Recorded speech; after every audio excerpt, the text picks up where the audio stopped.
Madness Entertainment. Welcome. What's up? Welcome. Bet you were expecting Max. We're going to talk some stuff tonight. I don't even know here. What does this say? Burnout crash. Industry heading for a crash.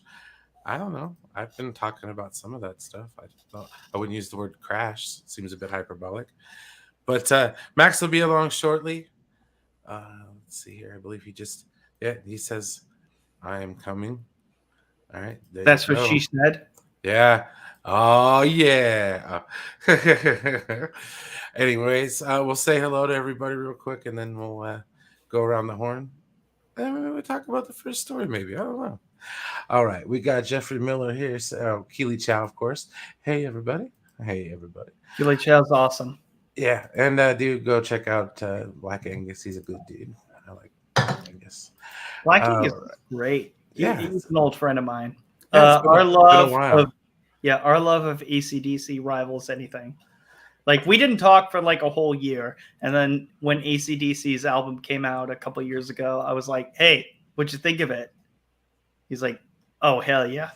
There you go. See, that's a real fan right there. Oh yeah, after a little bit, we picked off right where we left off. So there you go. AC/DC rules. Brings people together. George. I'm one of those people who thought they should have retired years ago. But fuck you. Their music has been all right since, so I can't complain too much. You don't have to like everything they put out. Yeah, this is true. I like the Razor's Edge. That was one of my favorite ones. That's a good one. That's one of my favorites too. I don't know about the Cassidy Andor series. It's Diego Luna as much charisma as a sack of potatoes. Oh yeah, he doesn't really have a lot of charisma. No, he does not. He ruined Narcos with his sleepwalking through the series. Damn, bro. Damn. All right, Daryl Taylor. Hello. Darth Scipio. Maximus Sleepius Norris is at it again. Yeah, I woke him up about 5 minutes before the show had to start. So I just woke him up. All right, so we've said hello to who's in the chat. Hey, DL, how are you doing today, bud? I'm doing all right. Hanging in there. There you go, man. Yeah. And Justin, how are you, bud? I'm doing well. Hanging in there as well. Just had a stream. Go check it out. There you go. I'm sure Keely Jow will plug it in the chat, as well as pretty much everybody else. I see Phil is here. So Jason and we got Phil. What's up, Phil? How's it going? Always a pleasure. And Mr. Chubby Ted. Hi, Phil. How you doing? Always a good time when Chubby's here, man. It's always good when the Chubby's there. Right? Seriously, man. He's one of the hype guys, man. He gets me all juiced when I'm ready to go, man. Like, I'll see him in the chat, and he's just like, bro, let's Chubby go. Chubby gets you juiced. Yeah. No, that's where it's at, dude. He likes the Arc Reactor shirt. That is a nice shirt. Thank you. There's a lot of things to like about a friend D. So before we get into the topics, I'll kind of stall a little bit before. Dude, so I watched the Batman. You guys know my thoughts on it. Mm-hmm. Okay, so I kept it on HBO Max from my computer to the TV, and I watched The Incredible Hulk. Mm-hmm. Wow. I haven't watched that movie in a long time. Mm. I almost didn't mind Liv Tyler whisper talking. The MCU film? Yes. Yeah. Yeah, okay. I know people give Liv Tyler shit for that, but like I actually really liked her in the movie. I feel like she got stuck in the Middle Earth. Too, but I also hate when people whisper talk in general. Just like yes, because I'm kind of hard of hearing, and when you're in a movie theater with a big surround system, I should be able to hear what the fuck you're saying. Yep. I should be able to hear that. I should be able to hear that shit, but in Armageddon, I mean, that's been a thing since Armageddon and in the Lord of the Rings trilogy. So yeah, I suppose she did do it a little bit. Okay, I take that back. She's done a lot bit. But it's been a while. I mean, since it's watched it not again. a bad thing. It's just that when it gets to a point where I can't hear what the fuck you're saying, that's what becomes a problem. I mean, I never had a problem with understanding what she was saying. I don't know. I just been starting to hearing this complaint of, she whispers too much and I can't understand. I'm like, really? Oh, It's one of those things. Once you hear it, you can't unhear it. I swear, it's nuts. For me, it was when she started doing like the elven spell type stuff in Lord of the Rings. It's that was shit like, that I'm confused by because I don't understand Elvish. No, I don't understand Elvish either, which is fine, and I know I'm not supposed to, but it was just like her accent. She just carried that along. It was like, she found a good accent in one movie, and she's like, I'm gonna stick with that. I think that works for me.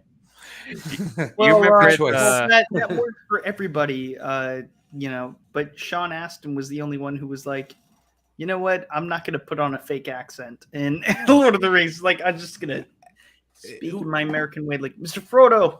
And as one of the founding movies of the MCU, though, like The Incredible Hulk is one of the better films. I mean, they even bring up like Captain America. They bring up stuff like that, to where it's like, oh wow, yeah, no, this is a foundational film. Mm-hmm. It wasn't like in your face like Iron Man 2. It still felt like its own movie. Exactly. So that's definitely one of the good things. We got. It's all about the chub. That's what's up. And he gets some good action figure picks. I like his Martian Manhunter one that he just got. It's really nice. Thanks, Phil. And yes, go sub to this guy, Justin. He's a real good dude. And also, go sub to Dial as well. Love his channel. I've been on there a few times. We had some good debates. It's always a good time. Yes. All right. And one of the reasons why I'd like to come on these panels is because a lot of people on here have different opinions, ones that I don't agree with, and I like that, and it's great. It's a basis for discussion, honestly. And I think Brian, you're one of those people who are like a forefront of that. Like, hey, let's have a conversation. Like, I'm invested in this. I mean, you're a little tired tonight, so like that, and you look stoned out of your mind. But no, I'm kidding. I'm kidding. Strap it on, man. We're good to go. But let's be honest here. Like, it's one of those things where like you ground a lot of conversations in reality, much like Poindexter does, much like Enosh does. So I just appreciate a good, solid conversation. And then I like to have those kind of conversations. It's kind of why I got involved with this in the first place.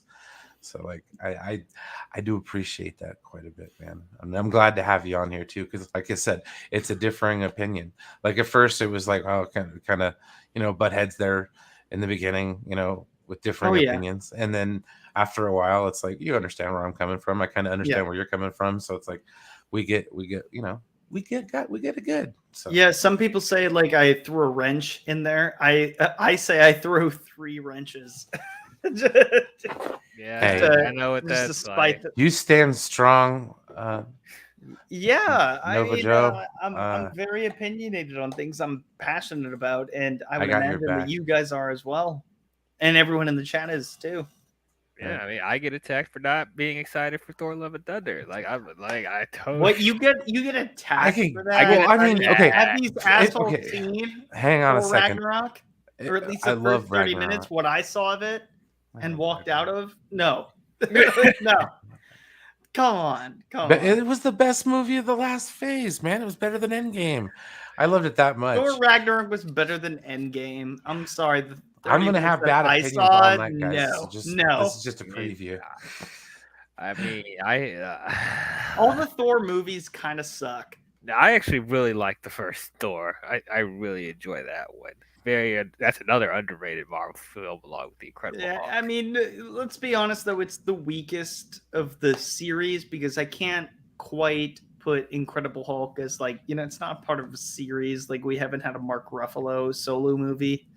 No. I'm not accepting that. It's canon. It's canon. They reference it many times. Of course, Characters come back. of No, course that's it's 100% canon. canon. Wait, are you asking me like because I'm not denying that it's not canon. No, it's but just I get what you're saying though. It kind of I feels think the loosely Thor movies are associated. the weakest of all of them, even whether they're canon or not. That's irrelevant. True. They are. No, That's not a true. part of the conversation. The fact As is, far as the solos go, I can see where you're coming from. yeah. Thor is a great, second lead at best. Not a great lead. Like I'm looking forward to this as Guardians of the Galaxy movie. That's Yeah, what I'm gonna. Guardians look I like wish fun. it was. Yeah. I wish it was called that. I really wish it was. Yeah, it's Guardians of the Galaxy. Yeah. Yeah, I would have been on board. I would have gotten a ticket like so quickly if they called it as Guardians of the Galaxy. Yeah, That I'm would have sure been so cool. Yeah, I'm sure the Guardian stuff will be a lot of fun. It's probably the one thing I'm kind of looking forward to, but everything else, I'm just like, I don't know about this, guys. I just really, really like what? Oh, Jade Foster is female Thor. I'm interested to see how. Lame jokes galore, dude. When he when the dude calls it Facts. Asperg. I'm like, I really? laughed so hard. I'm like, really? He hit the melting stick. I was gonna walked get out on his before shoes. that. Man. I walked out shortly after Tessa Thompson was drunk off her ass, like getting off the spaceship. I'm like, who the fuck is this bitch? Like, what is going on? I didn't know what was happening, and maybe that's because that could easily be because I did not watch more of the MCU films that I should have in preparation of that. But it was free. Somebody bought a ticket for me, but I still walked out. That's the thing with Ragnarok, though. That's not the problem. It's just they went a completely different tonal direction than the first two movies, which I'm sure a lot of people enjoy, like Brian. Like they think this helps refresh the franchise, and that's fine. It was fun. Okay, that's what I expect out of these movies and nothing else. And the problem is I'm getting a lot of fun on one side of movies and not a lot of fun on the other. So it was like if I was to compare the two, like when I was watching the Hulk versus the Batman, I'm like, dude, the Hulk was actually kind of fun. I enjoyed it.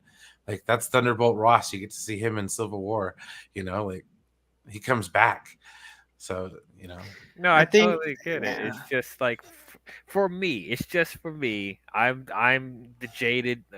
I guess I'm the jaded guy over here. Like you're jaded. I am jaded. I think have you heard anything that I just said? Like I enjoy Marvel for the most part, but just like I have been invested in this franchise for over 10 years now, and for me, I am just getting tired of their formula. Okay, I really am. Like with them just shoehorning in Huber unnecessarily in places. I know people enjoy that. That's fine. If it ain't broke, don't fix it. But for me, I just want them to change up the way they, totally how they structure their movies, because it just seems to be doing the same thing over and over again. And then stuff like Thor, where they just overdo it. To me, they just overdo it. Hey, Max. Yeah. Hey. Good morning, Thank you. Sunshine. Hey, there's 27 people watching. Should we get 27 thumbs up? MME? Hey, please help, please. Hell yeah. Please, for anything but Ezra.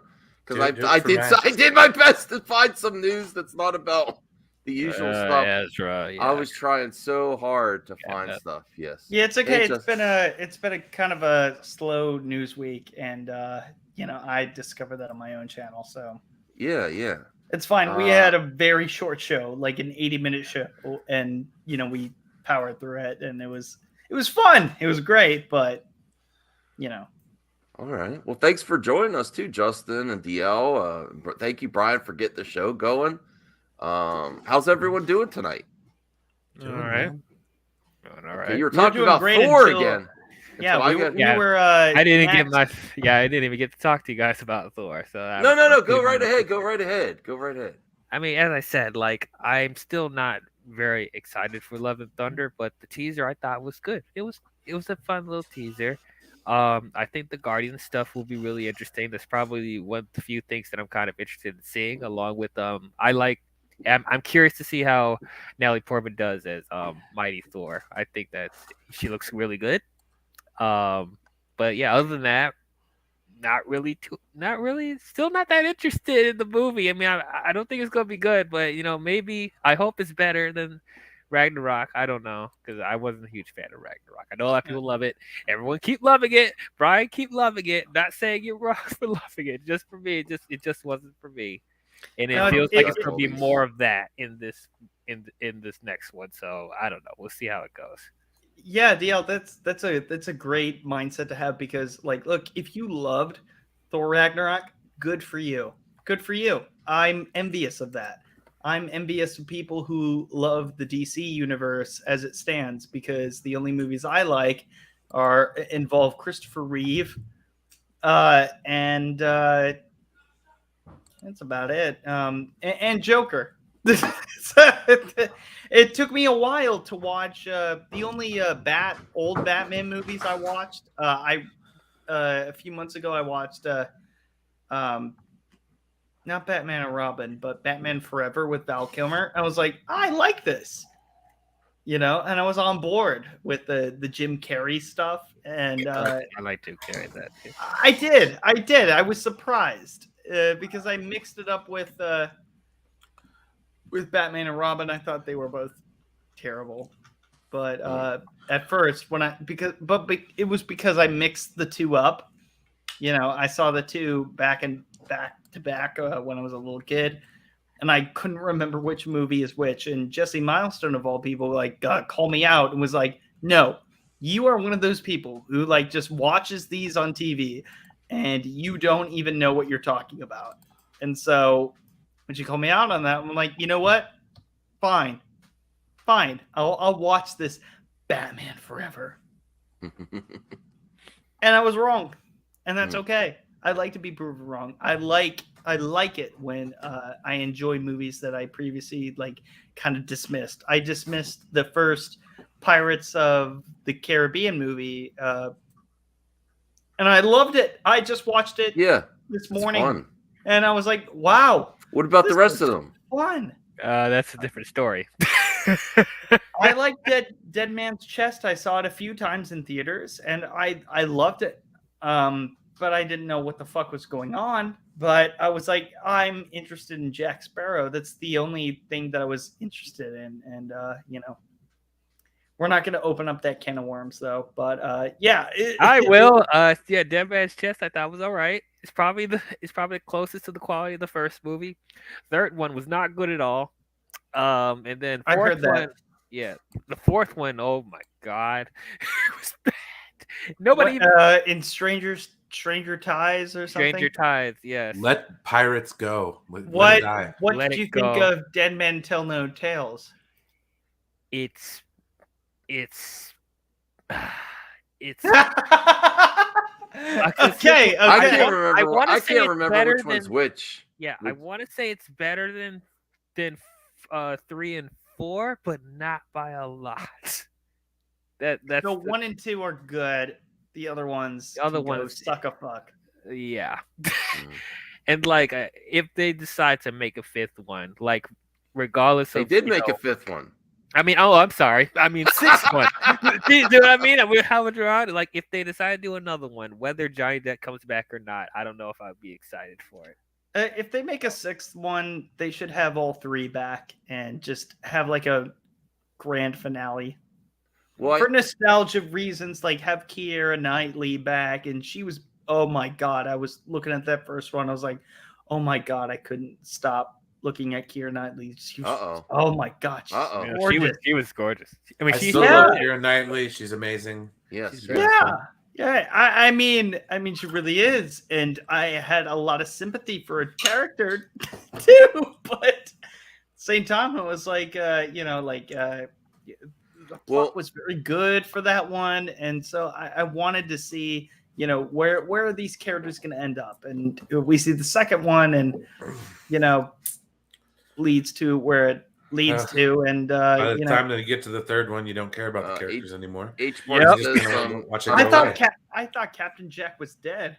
I'm done with the series if Johnny Depp is gone. I'd be okay if they did a new character. I mean, I was done with this series after number 3. They already they announced some woman. It's not called Jack Sparrow of the Caribbean. It's called Pirates of the Caribbean. Oh, I don't care who they put in there. The pirate, the icon is Jack Sparrow. That's Johnny Depp. You remove that, it's like you remember those old days where Slash was not in Guns N' Roses. You know how empty it felt? Yeah. I mean, I totally get that, but just like I think they said they were going to do that fourth. I don't know if they're actually going to do that. The female. Oh wow, Keely is really pimping your channel there. Well, thank you, Keely. I appreciate that. Something. Is oh, go. Amazing. Yeah. Yes. I was gonna say like the world that they established for pirates, like they can tell other stories other than Jack Sparrow. But here's the thing. Even I know people want him to come back, but like if he's gonna fold it in like he did with 3, 4, and 5, no, don't bring him back. I don't want the same old Jack Sparrow we've been getting for the past few years. Like I want like the one that the Jack Sparrow that was trying in the first 2 movies. Don't give me like drunk Jack Sparrow again. I don't want that. Well, here's my pitch then. Have the 3 back. All 3 of them, like not just Johnny, Orlando Bloom and Keira Knightley come back and have a good story to tell. And this is going to be after all of this, court case, and all of that shit blows over. You're going to have a huge hit on your hand if you have a good story to tell. And audiences are going to love it. If it's a good story, this is an opportunity to not just have a movie that phones it in, but something that has a message to tell, whatever it might be. I'm down for it. But have all 3 back, have it like a good retro movie that has like a good meaning to it, a good concluding chapter, if you will, if you're not going to make any more. Well, H-Barch brings up an interesting conversation because, I think that was the problem with the Terminator sequels, that they kept trying to do and still bring in back Arnold. Whereas Terminator Sarah Connor Chronicles didn't have it, and it was better for it. Sometimes there are stories to tell. I like Dark Fate though. I like Dark Fate though. Pirates could continue. Yes, I like that. Wait. Why? I want to know. I really don't understand why people hate the movie. Like, I mean, not saying is it as good as the first 2? No, it's not. No. That's the closest to the quality. Let's cut the bullshit here. I want to know, like, what specifically about that movie that you found interesting.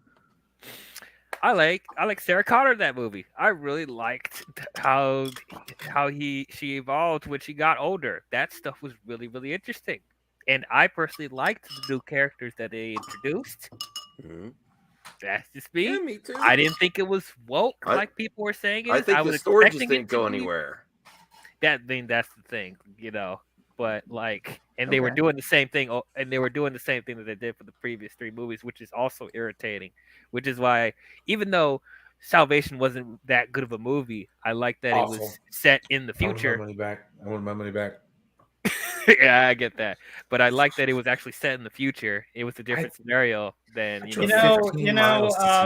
I envy you for sticking out the rest of the movie, because as soon as they killed off John Connor, I was out. I'm like, I can't get past that. But you were able to stick it through and get past that abomination. Imagine I said this last week. Imagine if Luke Skywalker in The Last Jedi was killed off in the first 10 minutes unceremoniously. How the fuck people would just blow their load of how much they fucking hate that movie after that, because I know it was divided.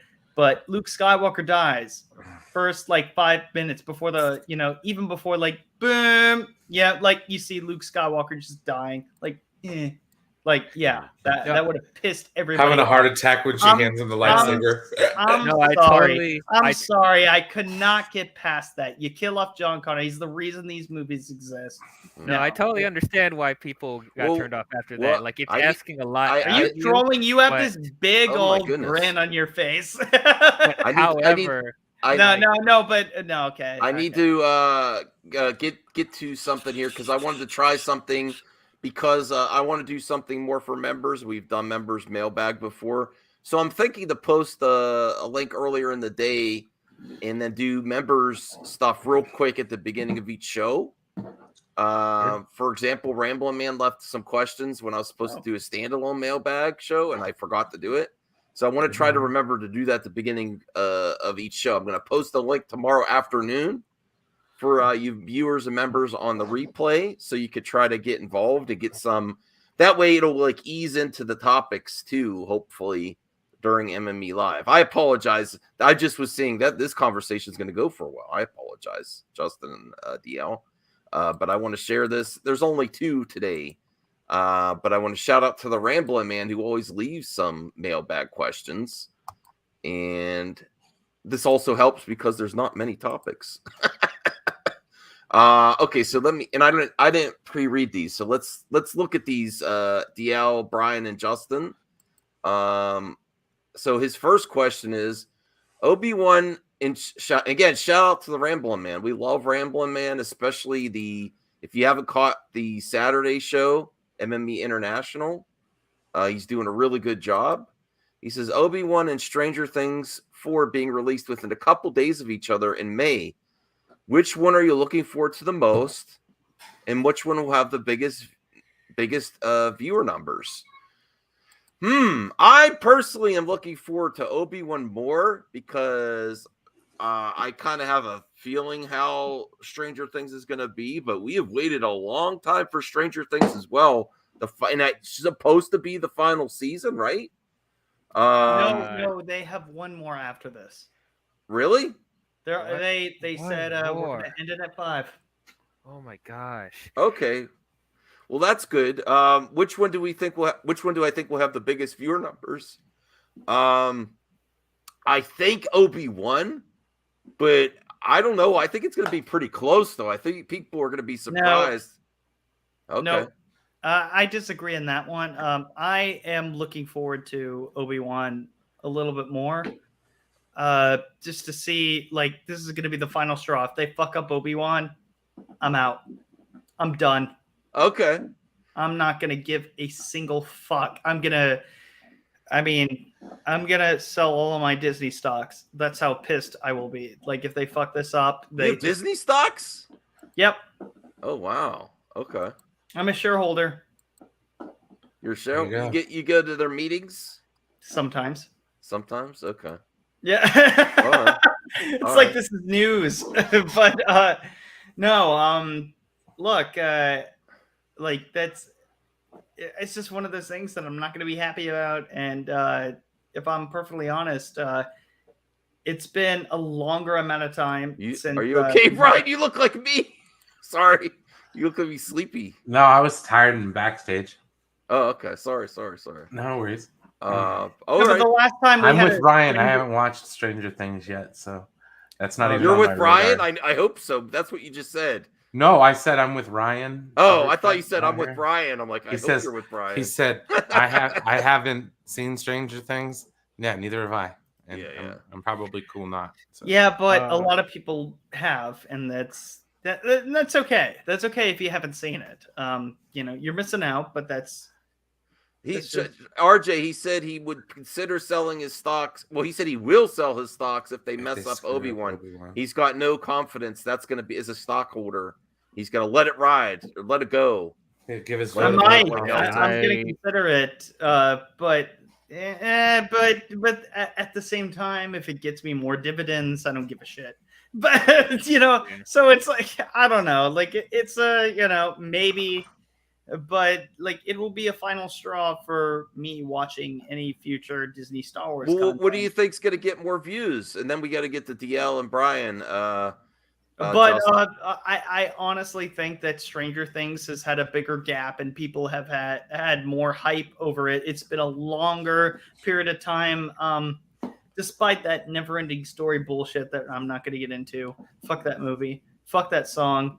Fuck. Well, watch the F's, please. Woo, I'm Justin's sorry.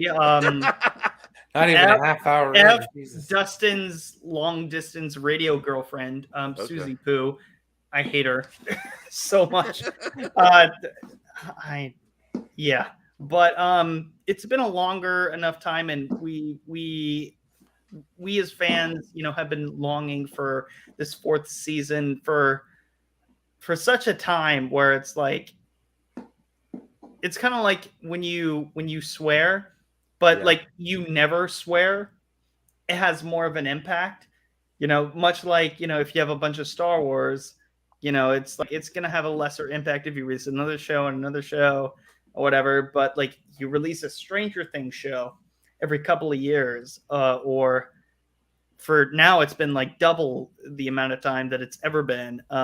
Plus they're only going to release half of one in May and the other half in July.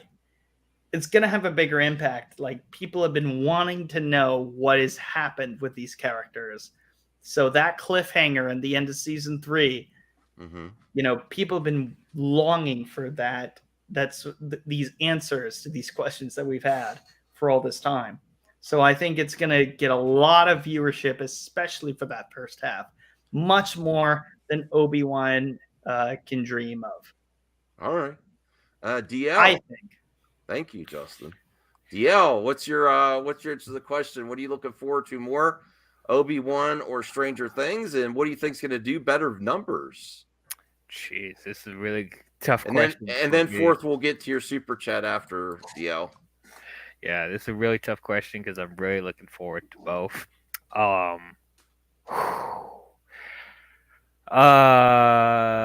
I have to say, like, I'm more eager to see what they do with Obi-Wan. Because, like, we haven't seen Ewan McGregor as Obi-Wan since the prequels, and I'm just really excited to see him come back. But at the same time, like Justin, I am apprehensive on how the quality is after Book of Boba Fett. But I'm sure they'll treat it with care. I hope they do. As far as which ones I think will get more views, that's more tough to say. For me personally, I love Stranger Things. I've enjoyed all the seasons. For me, season 3 was the weakest for me. Okay, I can agree with that. And like, I mean, it's still a good show, but yeah, it's still a good show. It wasn't bad. It's just for me, I start to feel like a decline in quality a little bit, and I'm wondering how long they could really keep the show going and still have it be as have it be great. And like hearing the possibility they're going to try and do season 5 after this, like I don't think they should be going this long, to be honest. This already feels like a finale since they're splitting it into 2 parts. I thought this would be the last one, but we'll see what happens. But I guess it's really tough. I don't know. And then there's the other thing, like it's been so long since season 3. Are people like still like hyped for it? But like Justin did bring up a good point, like, that we were waiting so long, we let the anticipation build up for that. So, but at the same time, I think people are really excited to see Ewan McGregor come back as Obi-Wan. So it's very tough. I'll probably give a little bit of an edge to Obi-Wan, maybe. I think that'll get a little bit more views, but it's going to be really close, I think. Well, Devin has an interesting comment. Stranger Things shtick is getting long in the tooth. I agree. Yeah. I mean, that 80s nostalgia train has left the freaking station. It's undeniable. And they're doing the Nightmare on Elm Street sort of thing. And they have Robert Englund, playing a part in that. And he looks super cool in that. If you saw that screenshot of him, that's awesome. But they're definitely playing again on that nostalgia level, but in a horror level again. So I don't know. It's, you do bring up a good point, DL, because we've also waited at, I'm a fan of the prequels.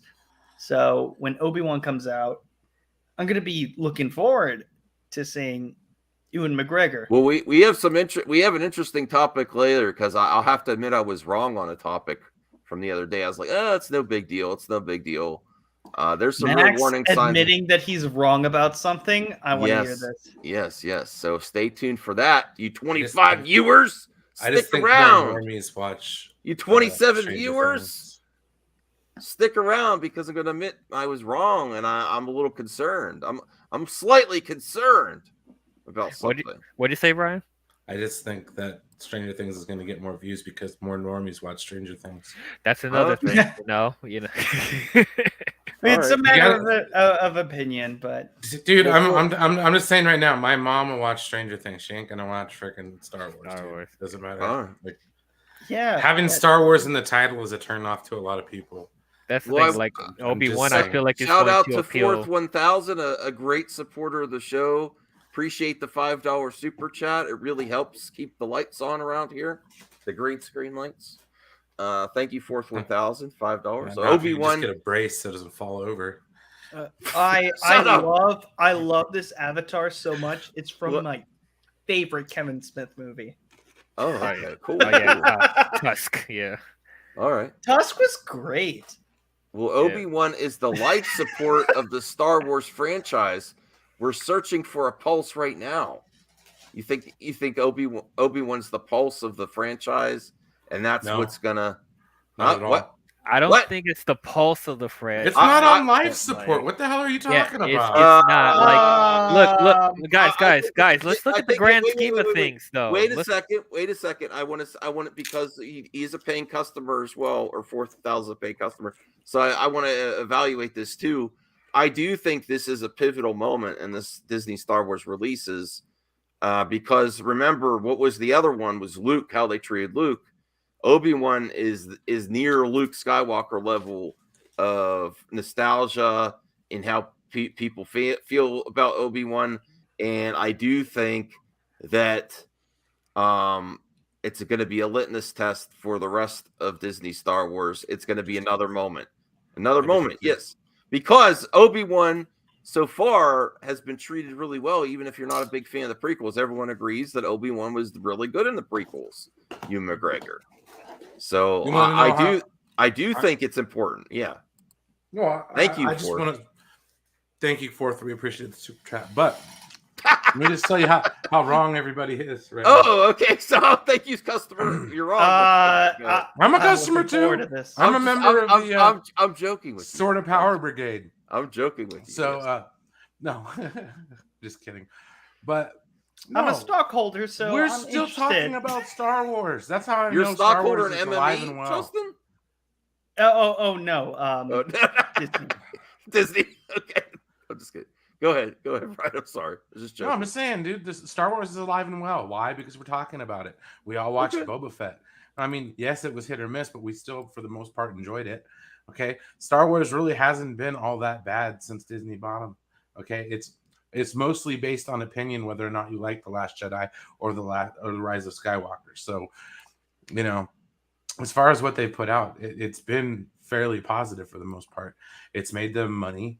It's not like they're breaking even or, pumping the brakes on everything. Yes, they did there for a little bit, but what they produced afterwards was pretty damn good in the form of The Mandalorian. And then with all these new shows that they're coming out with, no, dude, Star Wars is not on life support. Nowhere near. They're not even in the hospital. Okay. They're out running laps on the track while DC's like sitting there smoking cigarettes going, why can't I breathe? Oh God. Oh, it's so hard to run. Too many Hamada burgers. Oh God. DC salt. I was trying to say this the other night. When you were live, I don't know if you highlighted the comment, but I said, superhero movies aren't real. That's the shade to both DC and Marvel. But you could say that with any other franchise. But when it comes to Obi-Wan, I think there are some expectations that are you know, if you don't stick the landing with Obi-Wan as a character, you're gonna piss a lot of people off. Not really. I think they've kind of moved on from the people who were pissed off about Star Wars. No. Are you No. Honestly, kidding me? you might think they haven't, but honestly, they have. Do they give a rat's ass about what anybody has to say negative about Star Wars anymore? You know highly what? doubt it. Most people who are on Disney Plus, and by the way, you can kiss all of the theatrical Star Wars movies goodbye until a new one comes around. Call me when a new one comes around. Oh, I and know we get that. a I'm just trailer. saying that We're not going to get another you new got- movie. We're not going to get another theatrical release for a long time. I don't think so. That's okay. That's just I'm my okay opinion, with Star though. Wars TV shows. Yeah, but the TV shows, that's a different story because I can just click off and watch Homeward Bound if I want to and But cry see, that's over what I'm something saying. that I actually care about. You got a lot of the but- people who don't like Star Wars have checked out for years ago. Okay, Yeah, the ones yeah, that are still exactly. holding out. I mean, yeah, they're still there, but honestly, I don't think they really give a rat's ass anymore if they piss that group off. That's the sad part. Sources, RJ, sources. How do you know this? They've Because- been Well, I announcing. we're hope supposed so. to have- I hope so, but good luck. And Good where's luck. Justin go? Where'd I'm Justin not go? going to pay money for that. Nope. Do you know what they need to do? They need to make a Star Wars movie with new characters in a completely different timeline. Stop going back to the same well of the 9 movies. Remember Marcus Cruz? You know what? I'm going to disagree. Remember Marcus Cruz? Is it because you're in your feelings, or is it because you're in your feelings? Marcus, no, you are it's so- because I'm Ooh. into no more movies. You know, like I'm against it. I guess I'm not gonna see another movie. That's just my opinion. I'm kind of like that in general, but that's just Marcus, in you didn't general. even tag me. Marcus is not a member, no member shame, but Marcus really is adamant on getting Marcus's comments highlighted, and I don't see you tagging me on Twitter, so I don't know what you're talking about. I do know. Super chat or super sticker. And Okay, all right. Here. Finally. All right, now I see it. Okay, All right, Marcus. I'll shut up for a minute. No.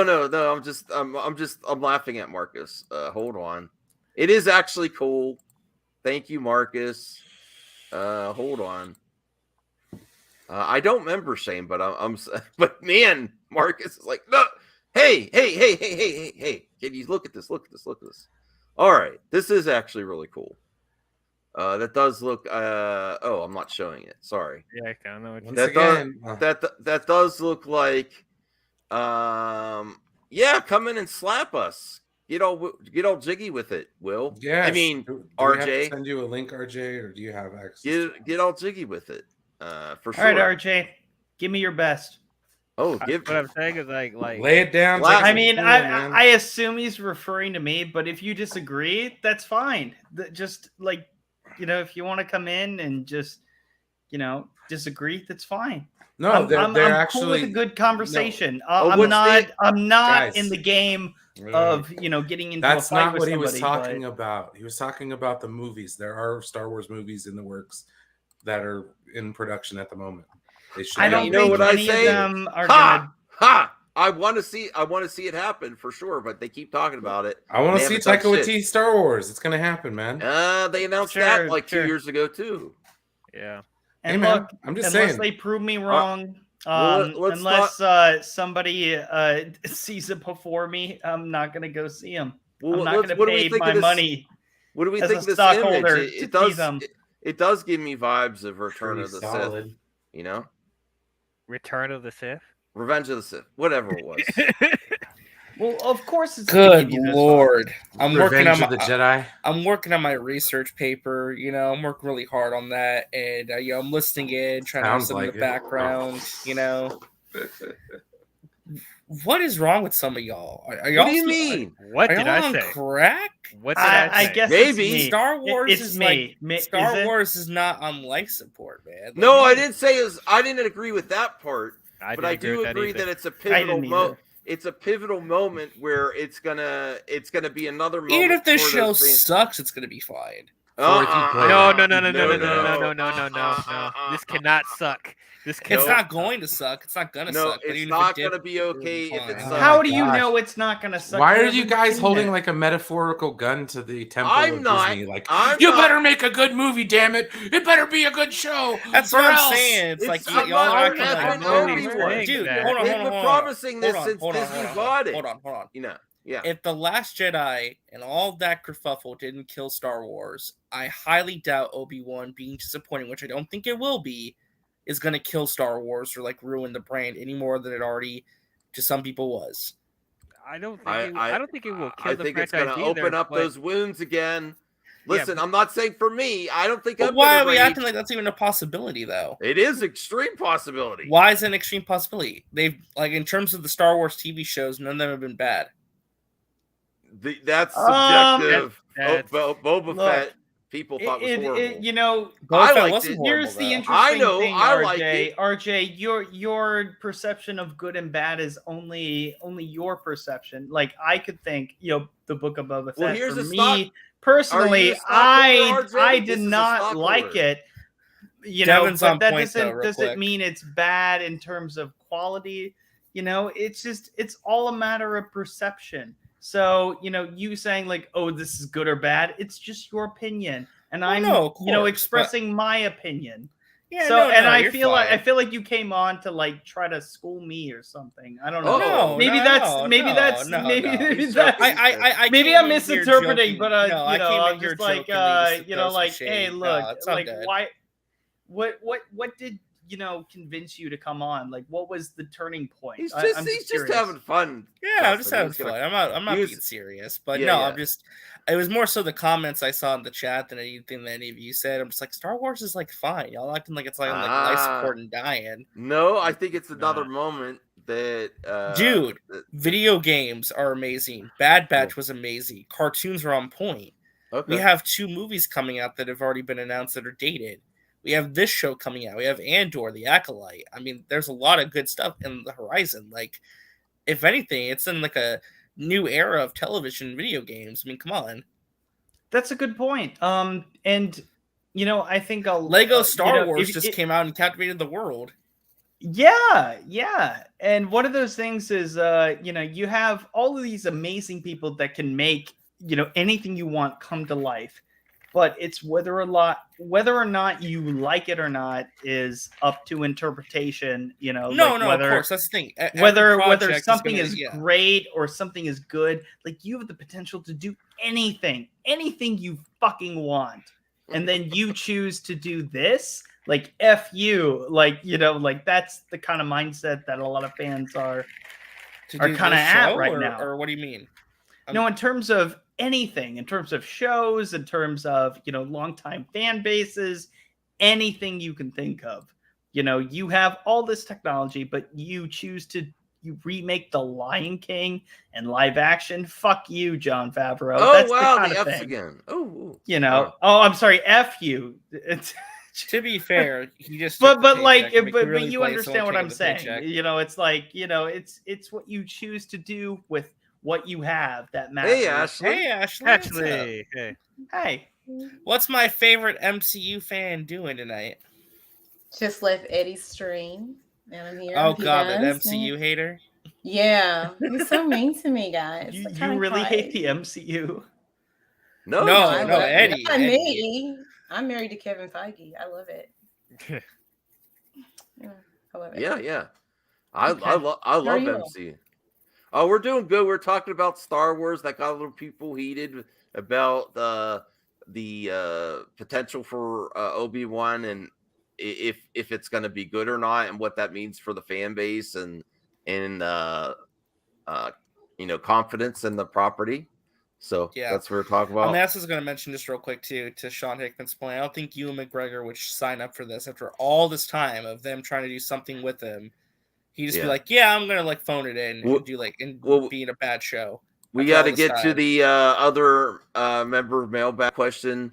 I'm planning to do these daily to see if people are interested. Just at the beginning of the show. Fortunately, the Ravelman just left 2 questions here. The next question is, with Fantastic Beasts looking to lose WB money, and this is before it was released, he left this topic. Where will the franchise go next? Possibly a reboot, or is it too early? And then I'm giving excuses as to why I forgot to cover it. I don't think they would reboot Fantastic Beasts. I do think it's done, even if you're fans of it. I'm sorry to say, and I like the series. Well, I think they could continue it on HBO Max. I don't think they'd be. I don't think they would try. Well, I mean, hey, the Snyder Cut is a 5-movie arc. Why can't they do the 5-movie arc of Fantastic Beasts? Yeah. I mean, and to even further that, why not just, if you have HBO Max at your expense and you can do whatever you want with the Harry Potter franchise, why not do a book accurate, season for season, 7-season arc with a new cast of Harry Potter and just tell all of those stories? I think that why not do that? Why not? Why not? That's a decision that's going to be very controversial. But if you want to make a shit ton of money and you want to hire great actors to do it and be able to carry that franchise, it's going to be hard. I admit it's going to be very hard to, cast Snape, because there's nobody else in my mind who's better than Alan Rickman. Mm-hmm. The only casting decision that I think, if he were still alive, I would be like, okay, if you can recast everybody else except for him. Remember to smash the like button, help him and me, especially because we're trying not to talk about Ezra. We got to be better than Ezra Miller stories. I cannot. Yeah, I can't take it anymore. Mike Tyson stories. We could. Good one, Ashley. I talked about all that today, but do you understand what I'm saying? Like that's. Oh, here he is, Eddie. Woo! I love Eddie. Eddie, you are a bright sunbeam that deserves to be spotlighted, and congratulations on your. Get the thing off his head. Congratulations on getting monetized. Thank you. I just finished a 3-hour stream. It was 3 hours. Yeah. I didn't see it. I'm so sorry. No, I actually got a couple of super chats for the first. My first day wasn't that bad. I'm trying to be a well-round grifter, but it's kind of, there's been some setbacks. But no, I'm happy that I get this chance to. You scammed me for $5. So. Okay, I did not scam you. You just didn't ask the right question. Scammed her for $5, man. But it's okay. Wow. Already starting the game off. All right. H Bart's $2. When Max laughs, he sounds like Seth Rollins. Do I? No. You want to hear us laugh? You don't. I don't know. No. Maybe he's getting Henry Rollins and Seth Rogen mixed up. Okay. No, he's not. Henry Rollins. All right. No, he's not. I know Seth Rollins. You don't laugh like him. Well, let's go around, DL. What do you think's going to happen with Fantastic Beasts? Okay. And where to go next? Should they reboot it, or I just don't see a reboot of Fantastic Beasts. Really, Hans? We could talk about Ezra if you want. They're not doing a reboot of Fantastic Beasts. Why would they do that? If I go ahead, DL. Go ahead, DL. Yeah, I have a lot of thoughts on this. A lot of them. Okay. Yeah, I'm trying to condense it, but like, but yeah, I think it's too soon for them to do a reboot right now, because Fantastic Beasts is still connected to the original movies, and that's still fresh in our mind. And plus, it's like, when did Deathly Hallows Part 2 come out? 2011. 2011. Yeah, I think the franchise just needs to sit for a minute if they decide to do a reboot, because I think people will be really upset if they decided to reboot now. And plus, to me, regardless of how you feel about the Fantastic Beasts movies, I don't think they did enough damage to destroy the franchise for them to do a reboot. But that being said, there's a lot they could do with this franchise after Fantastic Beasts. Like the world they establish, there's so many other characters, there's so many other, so much mythology they can go into outside of Harry Potter's main story, where they can turn this into another, Star Wars and Star Trek, whatever. They can do a lot of spin-offs and stuff like that. but I don't know if that's going to be a possibility as long as JK has as much creative control as she does, because she has been hurting Bradley. the Fantastic Beasts movies with her writing and not letting other directors, and other creators come in and have their own take on the franchise. David Yates should have left a long time ago, but that's the only way I see them continuing with Fantastic Beasts. They need to address the J.K. Rowling situation, and I'm just going to mention Ezra one time. They need to address the Ezra situation, stuff like that. They need to fix that, and then move on. Let's move on. We're going to move on. It's all Dial's fault. Just blame Dial. That's all. Go ahead. Dial had to bring it up. Okay. Yeah, but there's so much they could do with the Wizarding World, outside of Fantastic Beasts. I do want them to continue with 4 and 5, but I don't know how likely that'll be. But even if they don't, I could see them doing a bunch of spin-off shows and stuff like that on HBO Max. Utilize that platform to, expand on the Harry Potter world. I think we could still get movies as well, but they gotta do something different. Actually do stories that people will be more interested in. Let's see, a prequel that people would want to see is when James Potter was alive and you had a young Sirius Black and stuff like that. Tell that story with Snape and stuff like that when they were young, stuff like that. The First Order that Dumbledore created, that's the story that people would want to see prequel wise. And there's other stuff like that that you could do. So I don't think the Wizarding World is dead, but it's if JK doesn't, ease up on the creative control, I see it's going to be really stagnant, because I don't think the video game Hogwarts Legacy, I don't think that's going to be enough to, keep people around. I think it's going to be a huge hit, though. I think the game's going to be pretty the game's going to be a huge hit. Based on what I saw, the gameplay and all that, if that's what it's like, it's going to be a huge hit. And it's like the Lord of the Rings, because we're finally getting things out of the realm of Lord of the Rings. That's not strictly just the Lord of the Rings trilogy. Now we're getting stuff that's the side stories, beginning the first age, second age. Well, not first age, but second age. Other stuff. We're getting that's where the Harry Potter is in right now. Brian says he has to head out. Hey, Brian, thank you, man. Yeah, no problem. Thanks for getting us started here. Anytime. I know you're doing chill and have family time, so appreciate that. Thank you, Brian. Yeah, it's time to watch a little more content every once in a while. Yeah, and I feel like sometimes being on here all the time, we don't have the time. So, all right, trying to make it up. But what I will say about this one really quick, I think they're going to finish them out.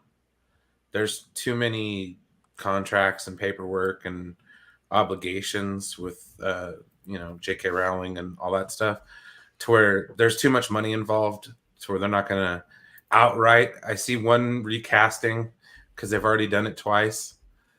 So, Harry Potter does it all the time. They're going to recast Ezra, which is fine. I'm down with that. Are you sure, Brian? Well, honestly, I never really I didn't really like Credence anyways.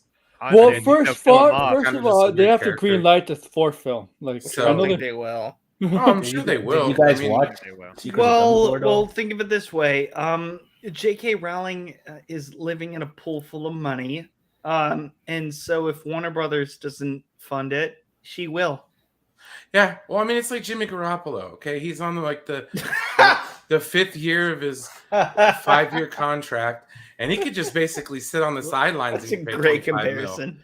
So it's I don't know how many people appreciate that, but really, she could just kind of walk away and be fine. But like I said, I think there's too much going on with that to just kind of pack it in and walk away. At this point, fine when she wrote her book.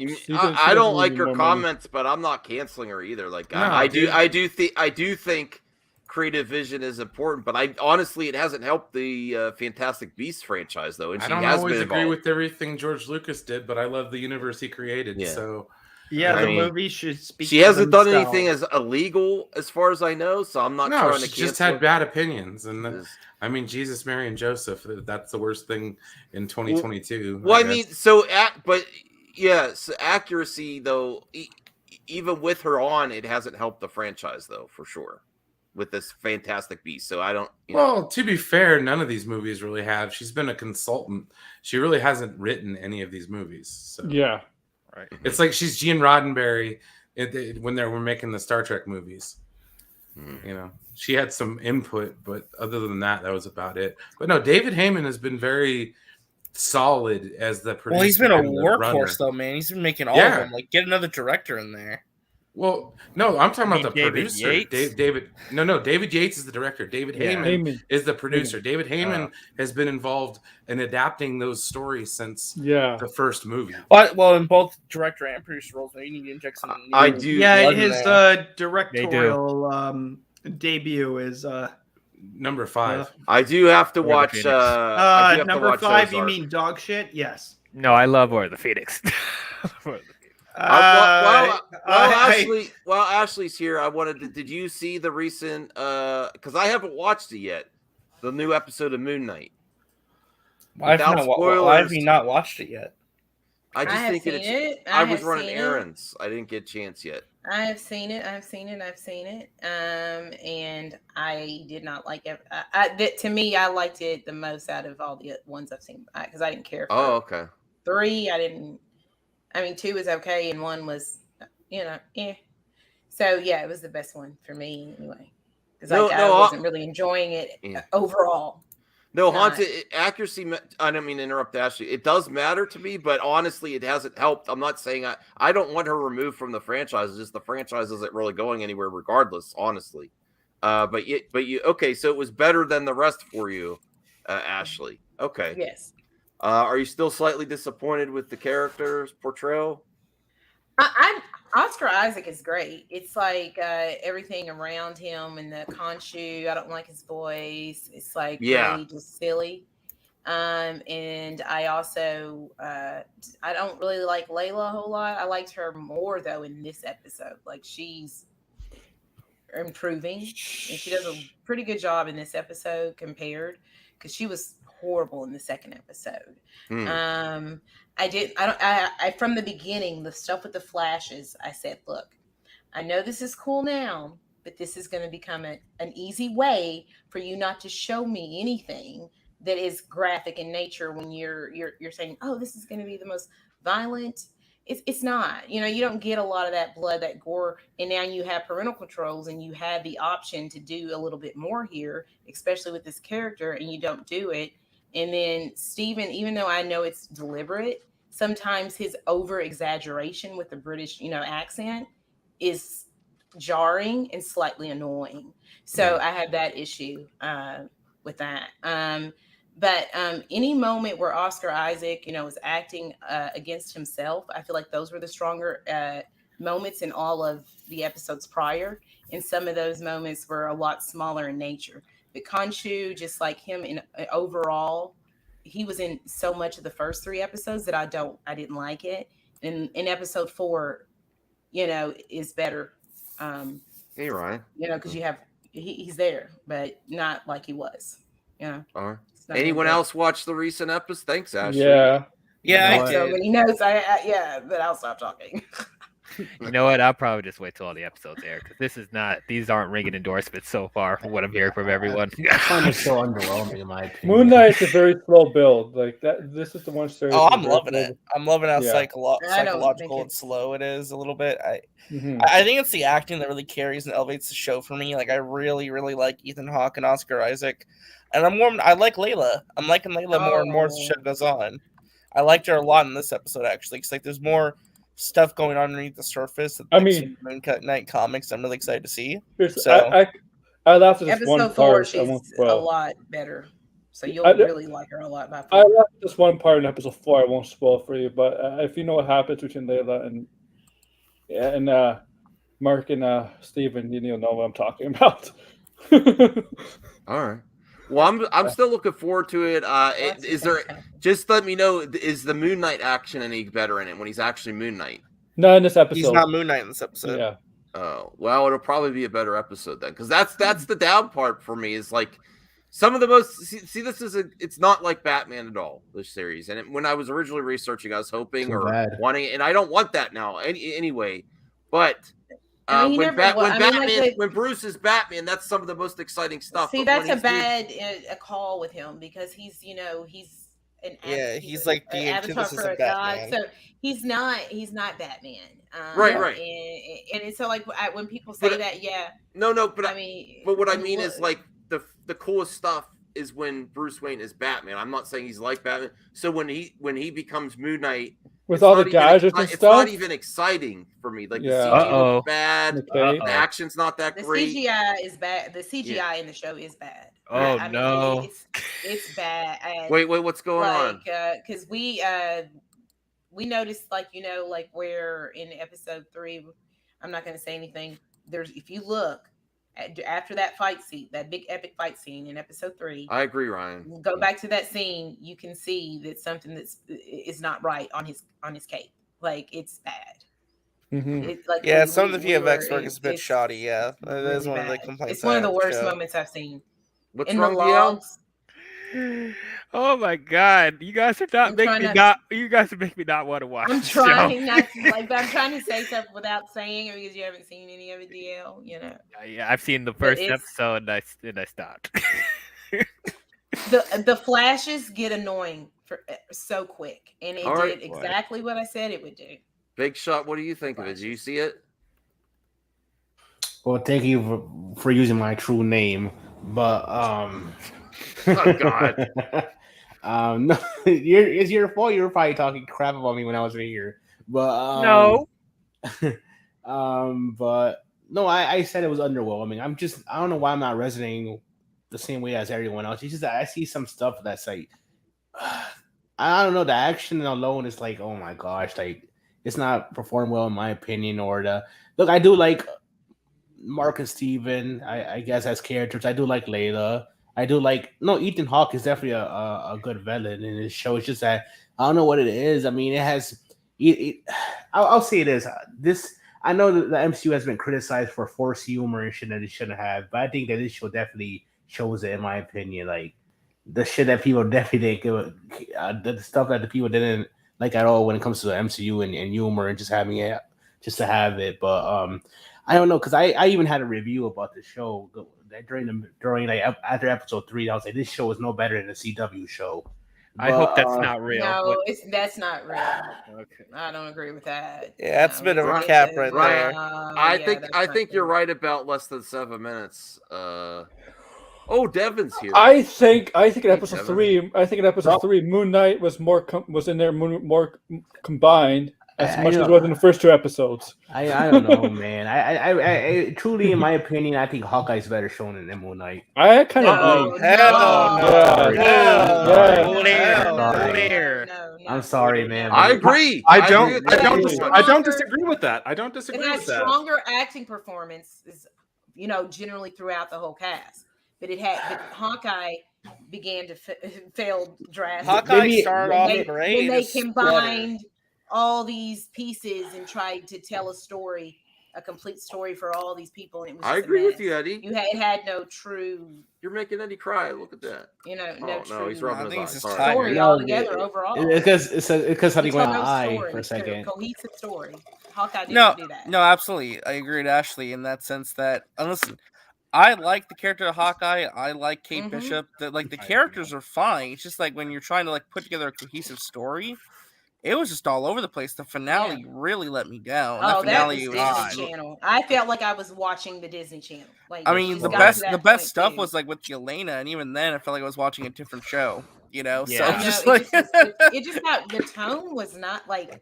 I was like, what is happening all of a sudden? It's like this, Hawkeye goes to the Disney Channel. I said, he needed the wand. That's all. I'm sorry, but that's how I feel like with Moon Knight right now. It definitely needs to just. I'm sorry, man, but there's so much. Eddie, I'm sorry, Moon Knight has a higher level of sophistication than. I think Hawkeye was trying to mimic the kind of style and vibe of that Matt Fraction run. So it was trying to imbue a little bit of that sort of dark humor, but also the sort of the fun campiness of that run. And I think it kind of stumbled in trying to merge those two worlds together. It's a lot easier to do that on pen and paper than to put it on film. Oh, no, I 100% agree with you on Devin's point, I think that they did a good job in the first 3 episodes, right? Oh, I agree, yeah. And then you get to those last 3, and it all just falls apart. And you that's know, is yeah. what happens with Hawkeye. So what you guys are saying so is what right I've been about it. saying the whole time. The Marvel shows suck because of that. No, because No, I don't think that at all. I love WandaVision. I mean, Falcon and Winter Soldier, I thought was a good show. Justin, liked have it. you Actually, you're so Loki right grew about on that, me. and I think the three great things about WandaVision are as follows: Elizabeth Olsen's face, Elizabeth Olsen's There we body, go. and Ooh, Elizabeth don't get Olsen's creepy. Let's talk costume. about my show. Yeah, I'm with that. To quote I am Roger with that, my Ebert, guy. I'm not gonna- what he I'm thought not- about Catwoman. You know, But no, I'm not gonna no. do But it. in all seriousness, you know, that's why if I criticize acting decisions, it's a big thing. It's a big thing when it comes to that. But when any of us have a big issue, it's usually because of the writing. It's usually the writers and the fact that we all have different visions of how everything is going to work out in our minds versus the minds of these dipshits who are paid a shit ton of money to make, for, in my opinion, weak ass stories that are just subject to scrutiny. And honestly, some of these people should never be working ever again, and should Well, let's pump the brakes never, on that a little never, bit. Like, have actually, put like, pen put to it paper together a ever, TV but show. in Like, some. Hold on, you're not hearing me out. You're not hearing me out. Well, we'll get to you, Devin. We'll get to you, Devin. I know you're passionate. Okay, go ahead. Go ahead, Justin. But when it comes to those sort of decisions, when you do feel passionate about it, and it does resonate with people, when you do strike it, when you strike hard, you strike first, strike hard with no mercy. Cobra Kai, good example. All right. Of something that resonates with people, you'll get it, but sometimes you don't get it right. But ultimately, what a good friend of mine who had said to me, he was writing a Netflix series that was in sort of a prequel to One Flew Over the Cuckoo's Nest, which people would be like, why would you ever do that? It's to describe, Nurse Ratched is her name. Yes, I know. You know that series? Yeah, I remember that. Who came up with that, and he said, I asked him specifically. I asked him, at what point do you consider, like, hey, like where do you balance the legacy of this and pay respect to it versus what you want to do? And he ultimately said, well, it doesn't really matter what anybody else wants. It's just how I felt, and somebody picked it up, and that was it. And I was like, I respect that. But in terms of other people, he's like, no, you know what, I can't fault anybody for that, because it's where I'm at, and I really loved what I made. And if somebody else feels that same way about what they made, it ultimately doesn't matter what anybody else feels, because I got to make what I made. and how cool is that? And I was like, you're right. At the same time, I disagree, but at the same time, I can't fault you for making your decisions specifically. I want to get to thank you. If that makes any sense, if that comes full circle, or if I'm rambling, people can hate me. I want to get to. Oh, who popped out? I have no idea. Ashley, without that. Oh, okay. I got him. Though. Yeah. I got that thing. Did you understand what I was trying to say, though? Yeah. That the Marvel show sucked. What happened? People popped out. I don't know what happened. Yeah, StreamYard crashed. They were scared after my Hawkeye comment. They didn't know what to say. Well, I wanted to get to Devin because you're real passionate about that. I do want to say I don't think it's as nearly as. What the we hell? got Somebody get the guy in the What is going on here? First, now it's like somebody's. Oh my god. I'm trying. Yes, alt now. I said something to him, like you got like I think I typed it and then like everything crashed. But, like, I was like, What is going on? I'll go to regular YouTube to do it because StreamYard's having a problem with it. I'm so I got it. all right, thank you. So Devin, you were real passionate about that. I want to say that I think why do you laugh? Oh my god. Because it's still going. Yeah, this dude is just dedicated. This is why you need more mods, Max. At this point, What did I say? At this point, I hope you did right up there. God damn it. You deserve it. Oh my goodness. Oh my god. Oh god. All right, so Devin. Yes. What the hell? It's still it's not on. It's not on. It's not on. It doesn't look like it's on YouTube. It's just the StreamYard. It's overwhelming. Well, don't give him any hints that it's how. No, there's another one. Still I got just to see signed his out. stupid. Okay. I just signed it out. All right. So I I thought you were a mod. Okay, Aaron. We'll get to Thanks, Aaron. What happened? Thank you. I'm very confused. No, RJ's going to be a mod shortly soon, for sure. Okay. Now, I wanted to get to Devin because you were very passionate about that to Justin's response. Oh, my God, Tom. We will never get to Devin. We will never get to Devin. Isn't Tom Tucker from a TV series? Yes. But you took Justin's criticism. Justin's criticism pretty harshly when he was saying that. I do want to say I think there's talented writers there, but I don't think it's above. It's not like amazing. It's just average to me. Some of these MCU titles, I'm still enjoying them. I think they could be better though. I think the Netflix a whole lot better. I think Netflix Daredevil is the goal, and I don't think they're reaching that any of them so far. Well, I was speaking very general, and I want to know what his thoughts are. Mm-hmm. Yeah, like I always take issue whenever I hear.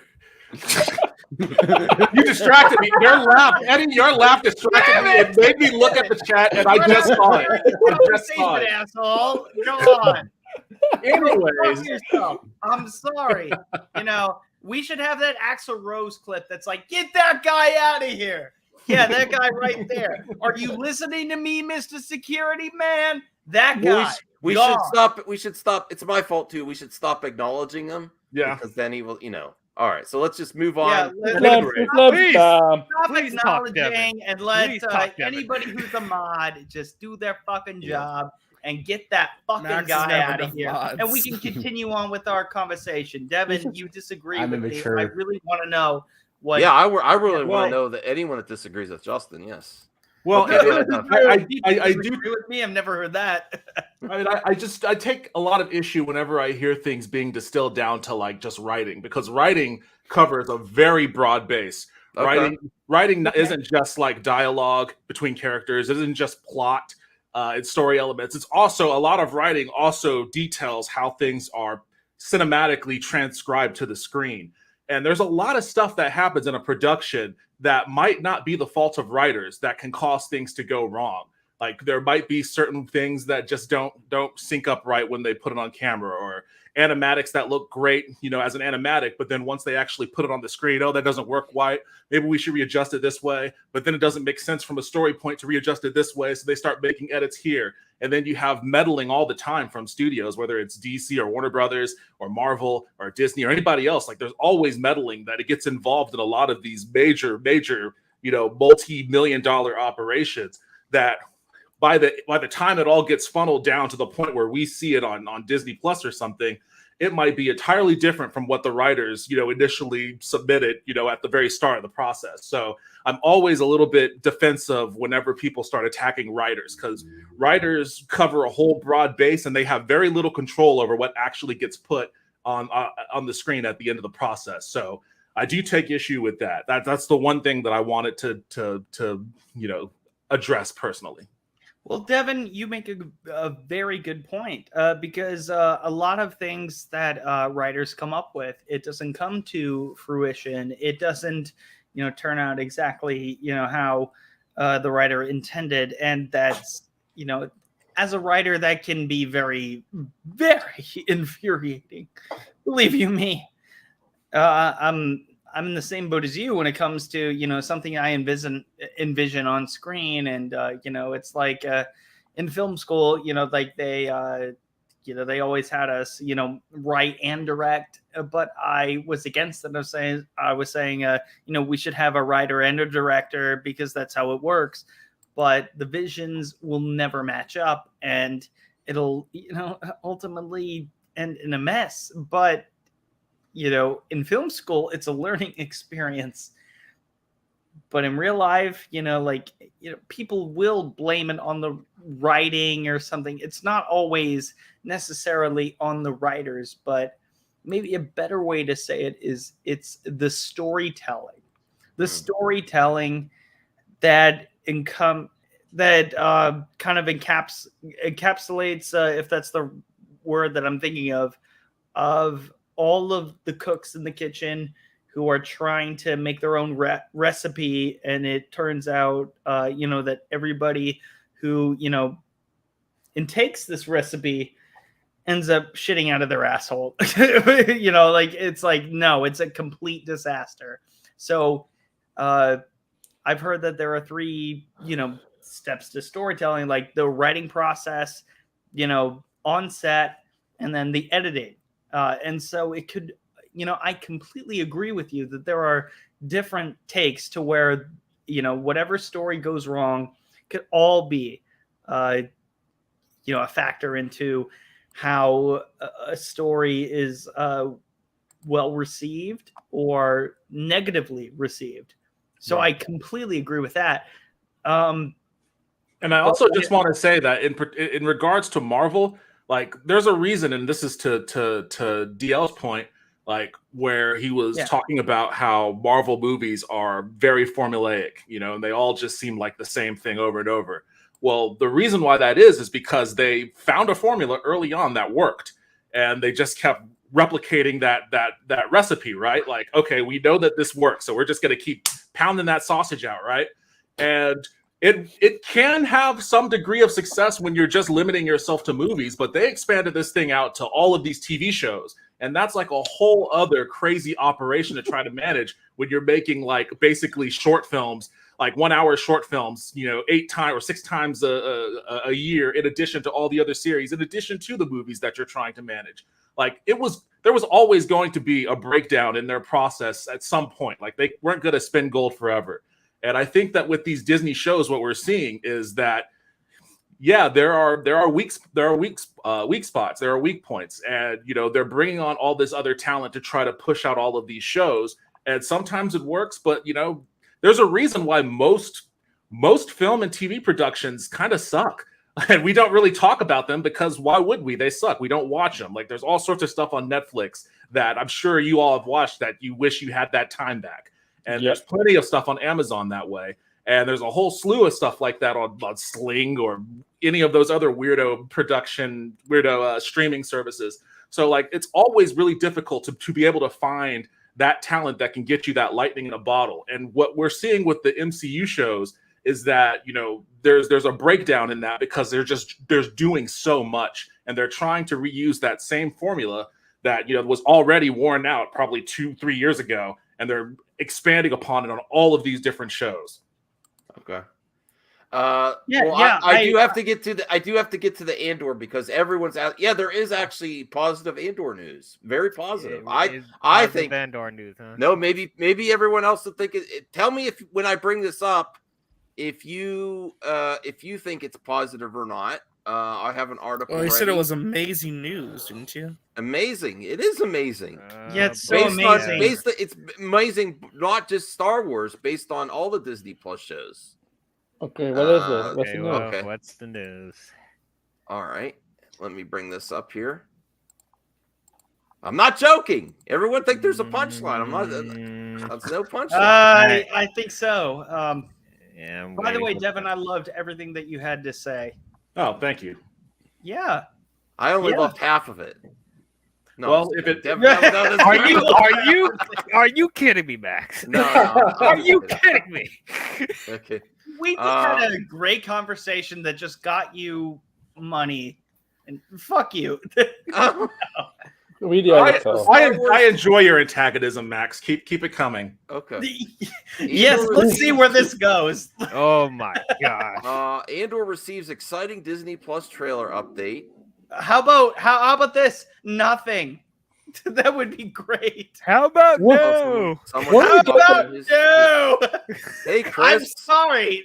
No. Wow, Max, you just clickbaited me, bro. You just honey dicked me. I'm angry. Well, right no, now. Yeah, he honey dicked everyone. He honey dicked everyone. What are you talking about? I'm getting to it. Honey dick mean? Like, I No, don't get it. I don't think Max clickbait anybody. All right, I want to know in Chris's words what honey dick means. You really know what honey dick is? It's when they seduce you, man. They make you think you're gonna get what you want and hear what you want to hear, and they honey dick you. They pour honey in your ear, man. But it's usually a guy doing it. So he honey. What does a dick have to do with it if it's? I don't know. It's a slang, man. I don't. It's a slang. I thought it was. Explain it. I want to know from your. Actually, let's get. I literally just said. I told you what it is. It's the art of male seduction. Yeah, it's male seduction. We're talking about seduction here. Through pop culture. Enough with the dicks, please. What does catfish have to do with catfish? Enough dicking. Enough dicking around. We have a lady here too. Come on. Yeah. Enough of this honey dick. All right, let's get into the real bitch of the situation. I'm just kidding. All right, so no mean potatoes. I'm actually really. Why are you guys bullshit? Why are you guys getting me hell for this? No, it's topic, Max, but you got the whole. Let me finish. Thumbnail. Amazing news. Like, I'm trying to get to it. Oh my god! Fuck this Andor show, bro. Let me read it here. In 2021, Luna revealed that Andor was done filming. There's not been an official trailer released to the public yet, but a scissor reel was showcased in December 2020 that featured concept art, some behind-the-scenes look at the sets, and more. It was also confirmed that the show will be 12 episodes. Oh, God. That's the amazing news. Making it the longest. Oh, that's not Star Wars amazing. Disney That's the bad news. The bad news. The bad news. Hold on. Caden has breaking news. It's a rumor that it's not 12 episodes in one season. It's 6 episodes. It's 6 They have episodes, that 2 season seasons. too. It's 2 seasons, and they're But filming season. I'm not looking forward to this.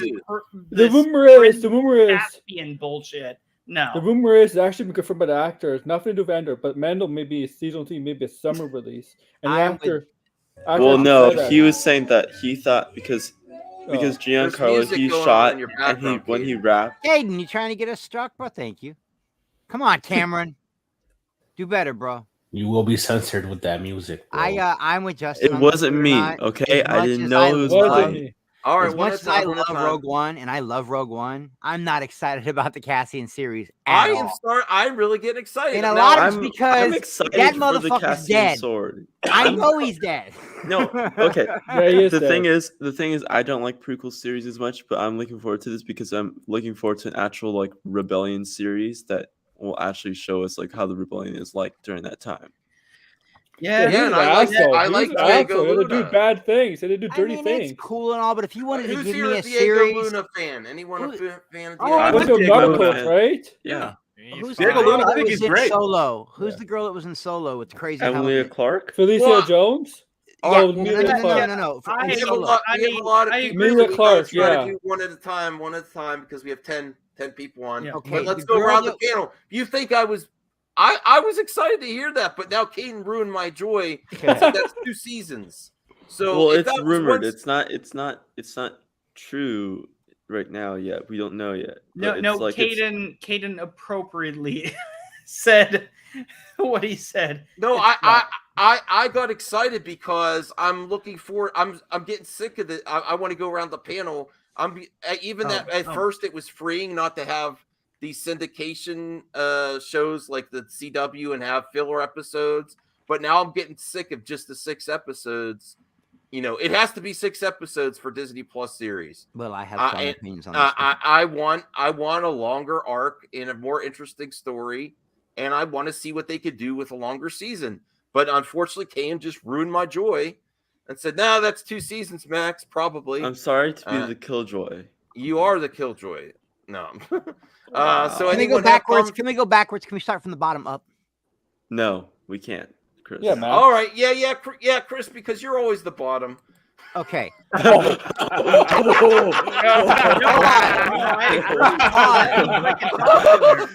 I had to.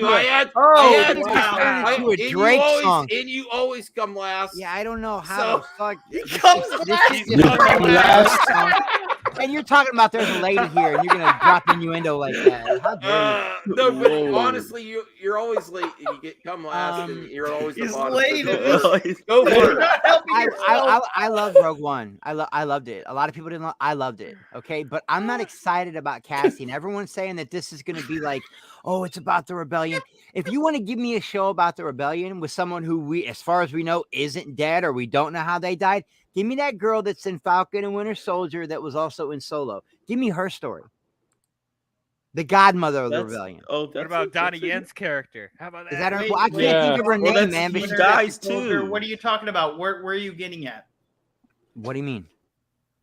What do you mean? What do I mean? Like, what does Falcon and the Winter Soldier have to do? The villain was in Solo. The girl that played the villain in Falcon and Winter Soldier, who also played the the godmother of the Rebel Alliance. Basically, who is this? I'm at. That's what I'm asking. Kellerman. Her name is Erin Kellerman. She's the redhead.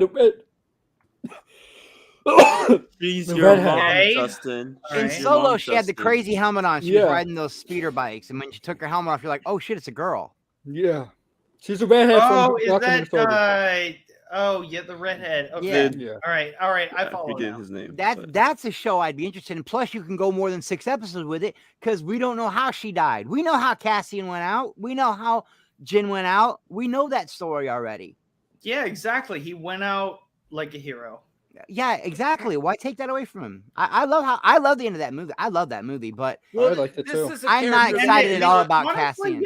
Yeah, you're right. The gripes that I have about Rogue One, I hated Rogue One, but I will say Act 3. Who's messing with the controls? Fuck yes to Act 3 because all of these characters that I've grown to hate are now dead, and I love it. God, but it also killed the main characters off in such a ceremonious way that I appreciated. So I totally get where you're coming from. Like we all know where they ended up, and I loved it. Oh wow! Like, you were going to make a point, Justin. I'm sorry if I interrupted. No, that was the point. If everyone thinks that the birth of the rebellion and all the spy stuff and all that shit is gonna, what's that, RJ? Oh, why not tell a different story? Someone changed my name. I don't know very well yet, but everything I've seen her in so far, I like. So, Chris, let me ask you this then: because we don't know anything about this show really, but if that character from Solo happens to be in this show, would that change your opinion? Yes. All right. Yeah, it would. Yeah, it'd be a pleasant surprise, And Cassian's not a character I didn't like. I understood the little speech he gave on the ship to Jin about how he's been in the war since he was 5 years old and all that. I mean, I get it. It's just that story's been told already, What if we get a fulcrum it was cameo called and, it was called Star Wars. Yeah. It was we're on the same. Well, we'll get to Ashley next because she says she might be doing a stream later too. So, do you have any interest in these Star Wars shows or Andor, Ashley? I don't know. I have not. I mean, I watched Mando, I like Mando, and I was really excited for Boba Fett. But Andor, I mean, I'm gonna watch it, but I'm not like, okay. Yeah, I'm just excited. I'm excited to see Obi-Wan. Is it just me? I mean, but I don't think. Hey, Ashley. You're not you sound like Megatron right now, Ashley. Yeah, Megatron. You're glitching out in this red room. That's the goddess of the red room. She convinced me today, just off of one tweet. She convinced me that I'm now excited for Kraven. Because did you guys see? I don't know anything about Kraven at all, but did you guys see that font they used for? Did you see the font that they used for the movie poster? It is epic, bro. What are you talking about? Wait, what? Well, Chris, we got white text. I want to stay on Star Wars. I don't want to. We got to stay on topic. I'm just saying. I don't. At Chris's request, bottoms first. Aaron. Goddamn, Max. Wait. Bottoms need their time to shine. Aaron, you're at the bottom. So first it was Chris, then it's now Aaron. Okay. Yeah, bottoms. Is Justin next? Is Justin next? Yeah. Yeah, he is. Okay, Justin's the third. Oh, bottom. believe me, Justin's down here at the bottom with us. Aaron Justin's is been next. Aaron is next. Yeah, Let's Justin hear. is. Yeah, No, Aaron. no. Look, Andor. I've talked a lot, so Aaron, go ahead. Yeah, we know what happens to the main character, obviously, of the show.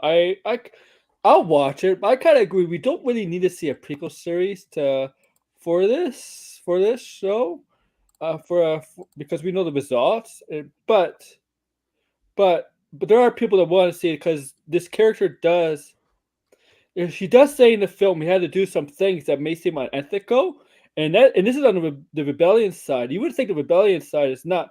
It doesn't do unethical things, but apparently they might. They have apparently some people in the rebellion side do some stuff that doesn't seem righteous or ethical and stuff. Yeah, So, Aaron, you know me. I'm that guy.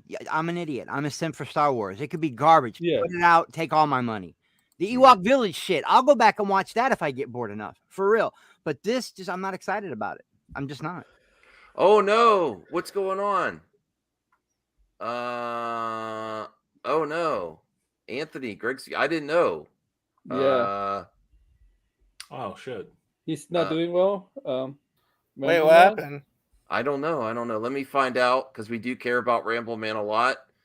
All right, let me research on Twitter because he is important. He's a good friend. Let me see I mean international too. Yeah. Hold on a second. RJ, when did you get here? I'm kidding, RJ. I'm kidding. Thank you, Anthony, for letting us know. Chris, pay attention. Wow. He said check the group Twitter. Group Twitter. Oh, hold on a second. Did someone just pass away or something? Oh no. Hold on. Well, it's private, so I'll just give our thoughts to Ramblin' Man, that's all. Okay. All right. Just if you want to DM him, just say, hey man, we're thinking about you, even though you don't know what it is, just say, hey, hold on, I'm gonna send a message. Well, that's okay. What was the greater conversation that we were talking about? Oh, still Andor. Andor. The best Okay, Star Wars series Screw Andor. No, well, I got a better topic. I got.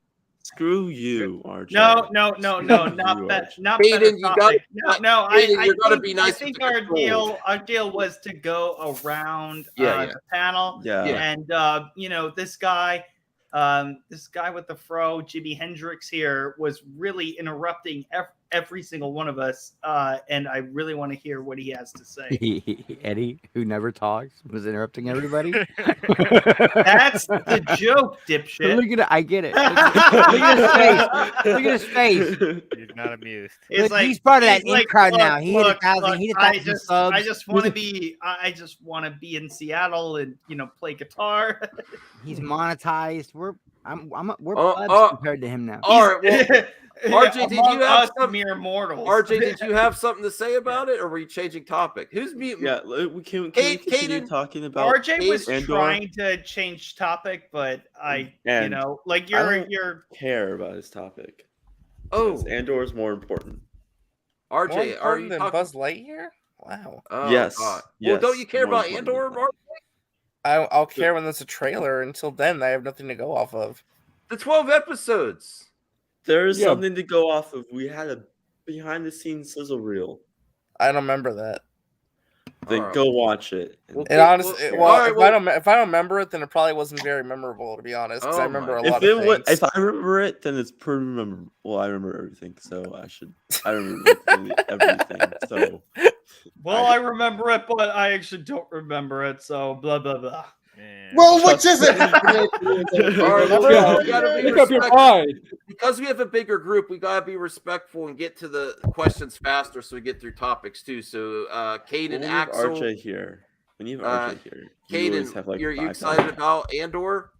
Oh yeah, because I'm excited for the possibilities of like I said, I'm excited for the possibilities of the start of the rebellion and the rebellion changing ways into being the rebellion we see in the OG trilogy, and also like seeing like Fulcrum and Agent Callus and all that stuff, and how those figures also play into this.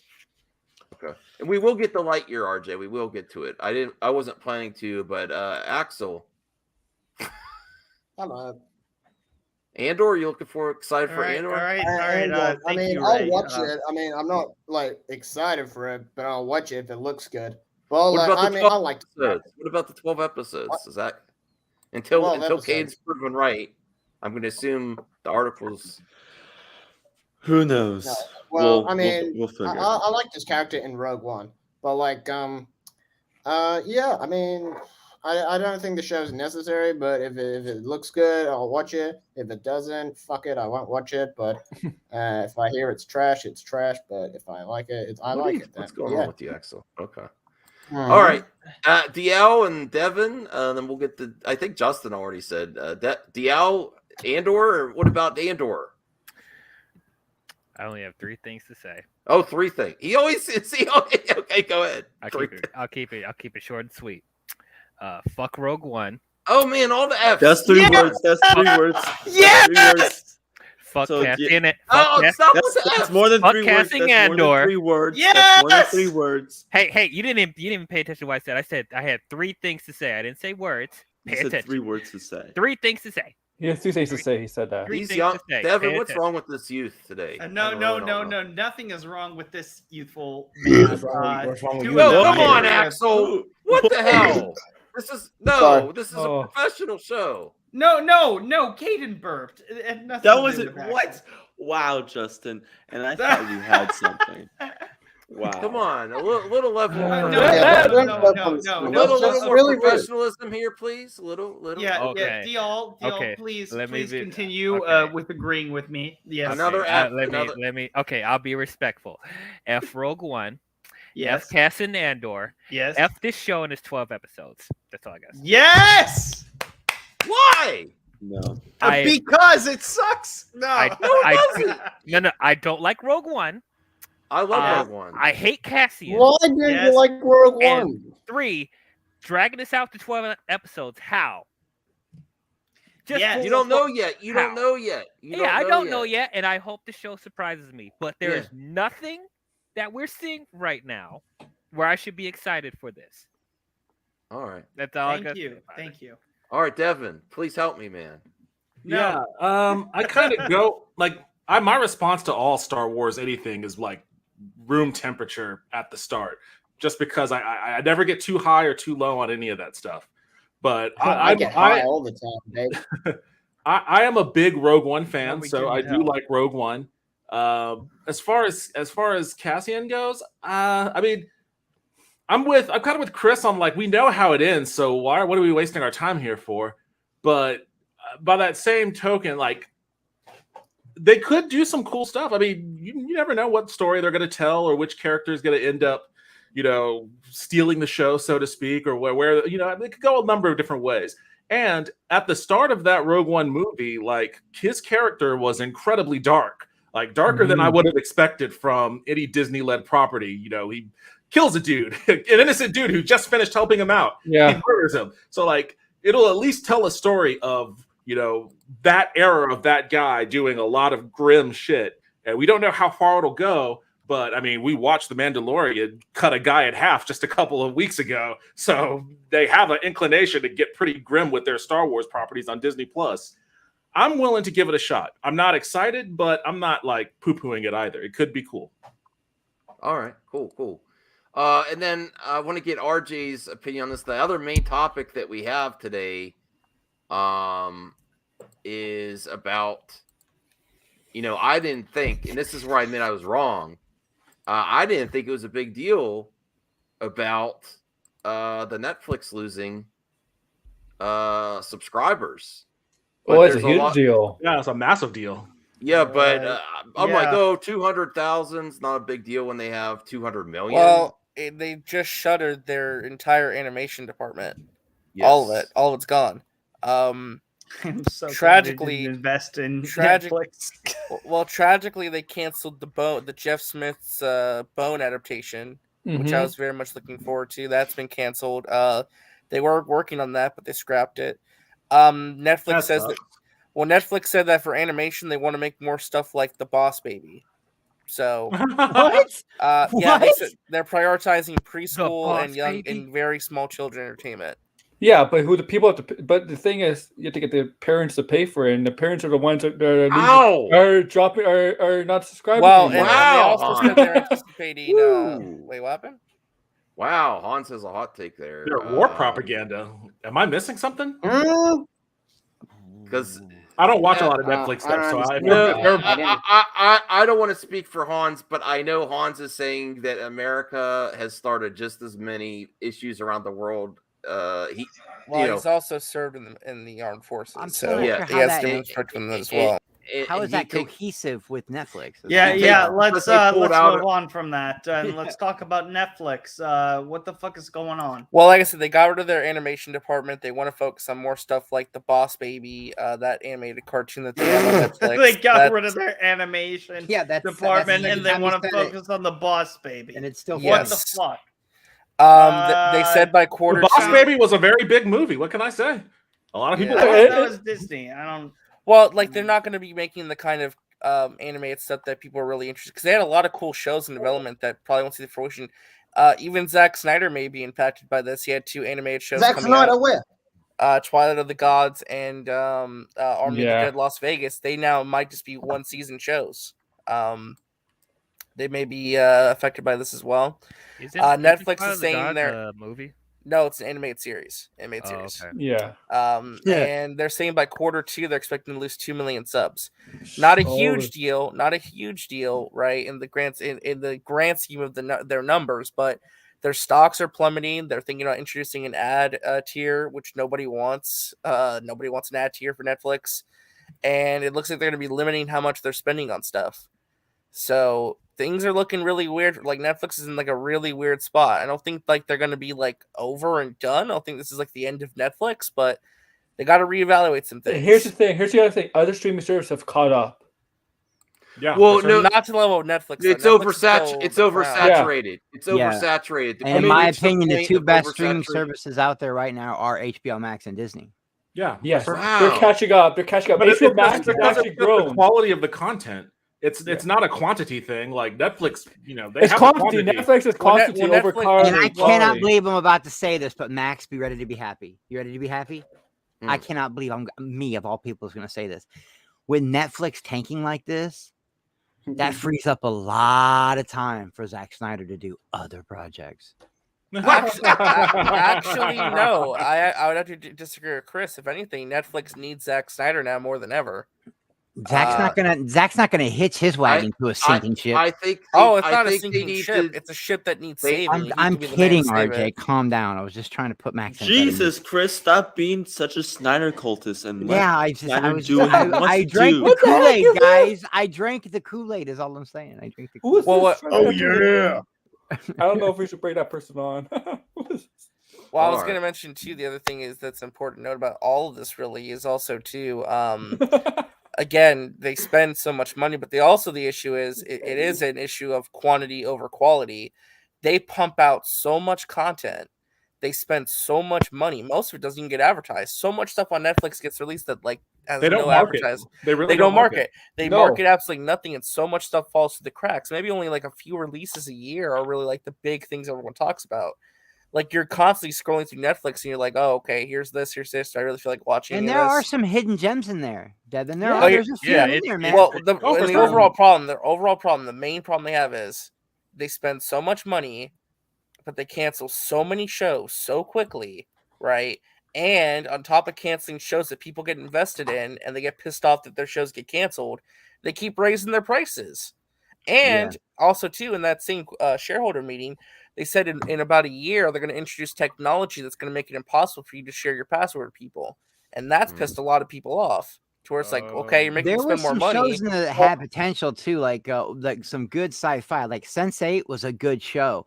The one with Don Cheadle was in it on the 2nd season, and it messed it all up. Dots. What was that one? Well, I will say that, RJ, you're half right. you are correct when you say they spend so much money on all these shows and they don't advertise it. Absolutely. And they don't renew it, and people get pissed off. That's absolutely correct. But I think what we're all missing is that there is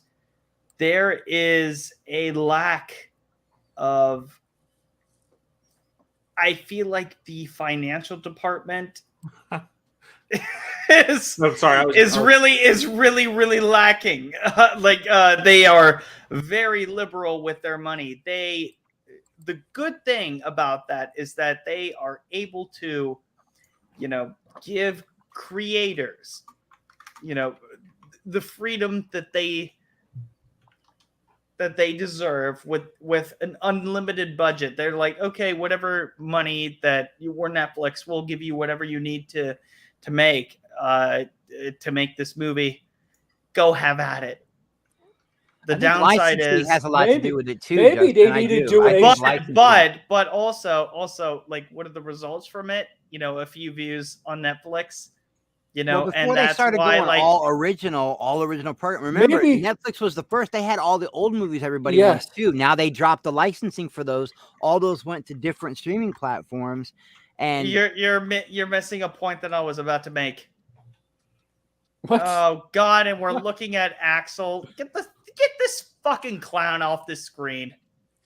What did I do? What's his dog? Yeah, it's my dog. Be nice.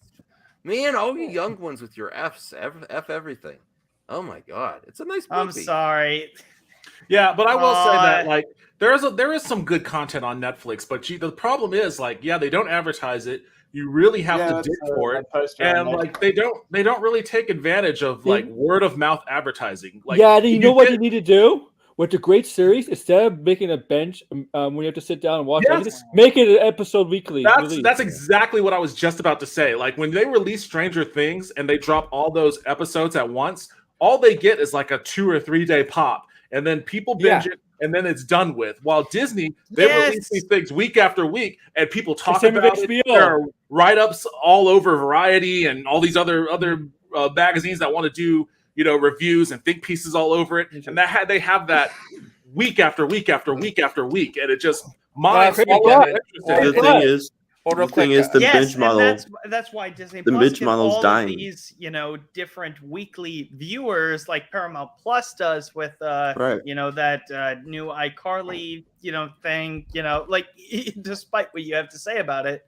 It still gets hundreds of thousands to that of point views about the week on those channels, but also, when you think about it, like Cobra Kai is one of my favorite series, and it pissed me off. When they came onto Netflix, and I could only talk about it for 1 week, and then the algorithm would just shit the brick on me. It really would. And it's just so frustrating because I love this series so much.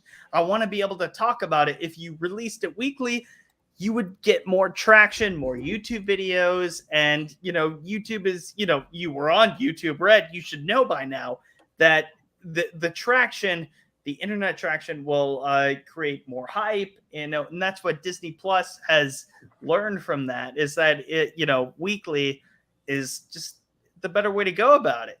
And to get more people talking about it week by week, as opposed RJ, to were you going to say something there at once?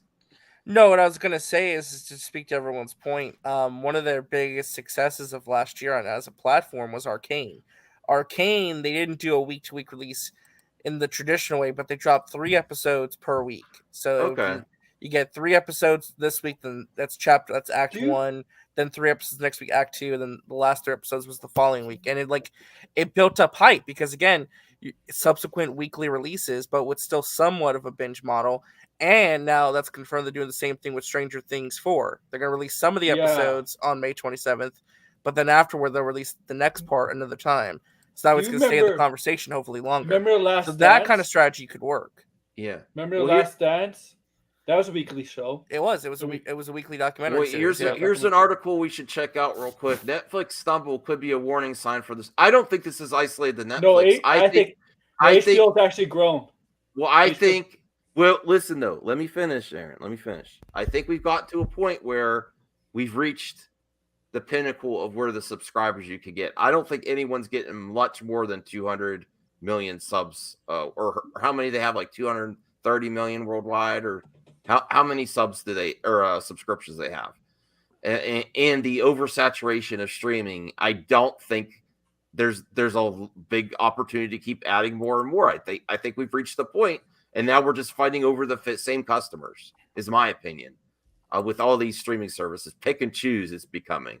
The company faces a number of challenges, but its problems may be an indication that its competitors are racing toward an unstable future. I think it's the new cable, Max. I think you just have to. That's it. Yeah.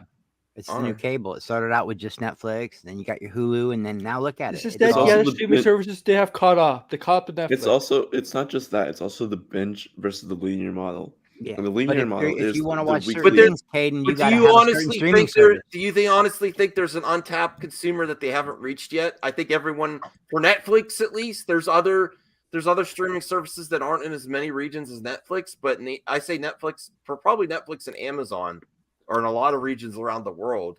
I don't think that my opinion is there's a lot more. Disney Plus is too. But let's get to the reasons here. Netflix blamed a number of issues ranging from increased competition to its decision to drop all of its subscribers in Russia because of the war in Ukraine. To entertainment executives and analysts, the moment felt decisive in the so-called streaming wars. After years of trying, they may see a chance to gain ground on their giant rival. But Netflix's stunning reversal also raised a number of questions that will have to answer in the coming months as more traditional media companies race towards subscription businesses. Too many of them largely bad modeled after the Netflix created. Is there such a thing as too many streaming options? Yes. How many people are willing to pay for them? I think we've reached the point where you're going to get to, I don't see that there's untapped market. I think they lost the market because of Russia. And I'm not getting into that argument because I understand the argument. I'm just saying, I don't think there's much more to gain worldwide. I don't think there's more untapped markets. And that it's going to go cost cutting. And that was one of the reasons they got so many subs, is because Netflix just churns out content. So I think it's only going to go down from here on, unfortunately. How many people are willing to pay for them? And could this business be less profitable and far less reliable than what the industry has been doing for years? Yeah. Any thoughts there? Well, I think at this point, the name of the game is IP. Exactly. Yeah. That. And What shows are you bringing? Yeah. What shows are you bringing to your platform? The shows, the content you're bringing, and the model you use to stream that content. If you use the linear model, then you will get success, because then you have conversations all around that month about your content. If you choose the binge model, then you will have a week or two of a conversation about your content. And it also depends how good the quality of your content is, and how much content you're pushing out.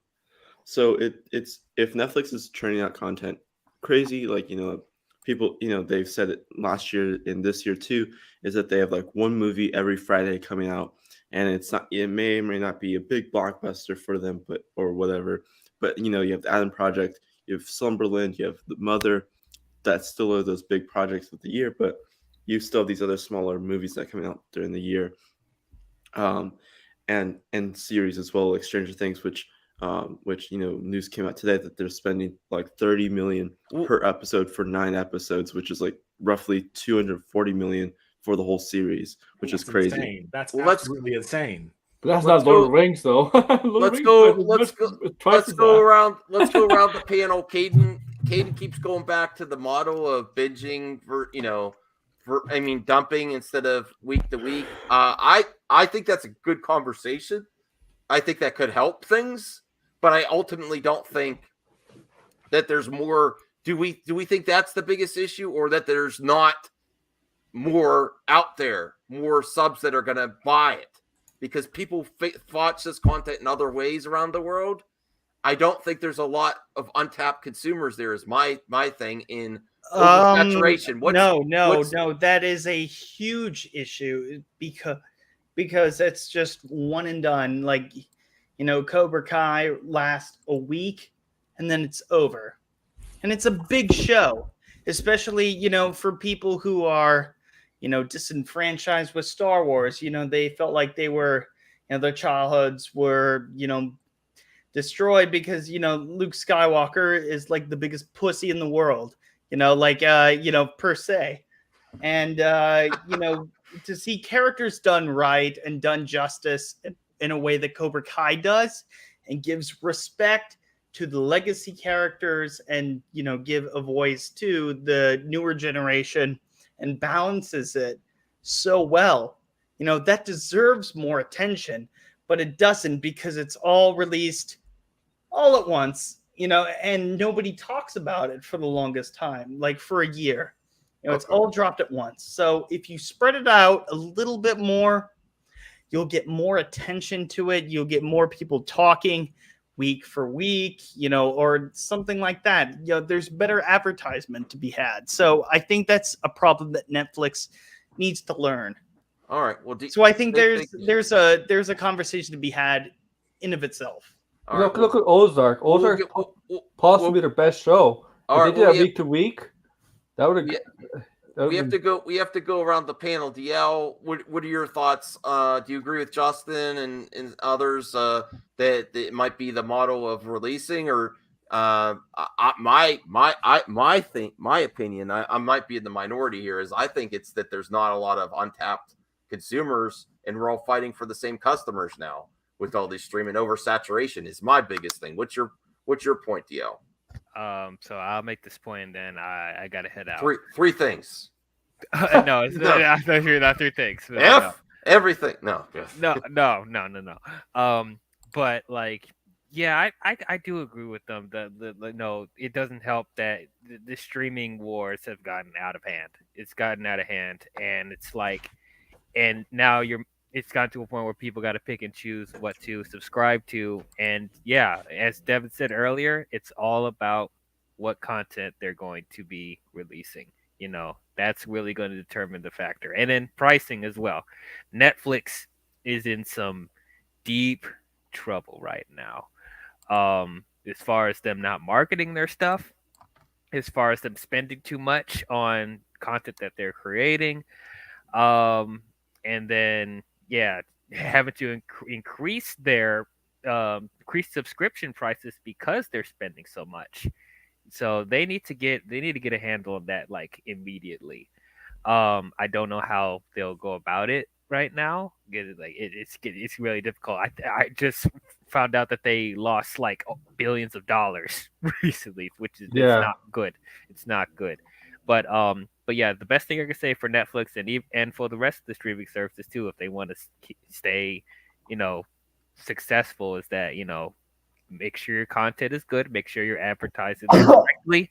And at this point, you know, for me personally, I like that Netflix was dropping all the episodes at once, because there are some shows where it frustrates me to wait every week, but as we established earlier, it helps keep the conversation going if it's aired weekly. So maybe that is something that Netflix needs to consider. And it seems like they're slowly starting to go in that direction with Stranger Things, splitting that into 2 parts. So maybe that will be the litmus test to see if people will respond to that positively. But yeah, that's pretty much all I can say for Netflix. They need to get a handle on how much they're spending and how they're marketing their content and all that stuff. Like, I once again, I have to mention, they spent $400 million on Knives Out sequels.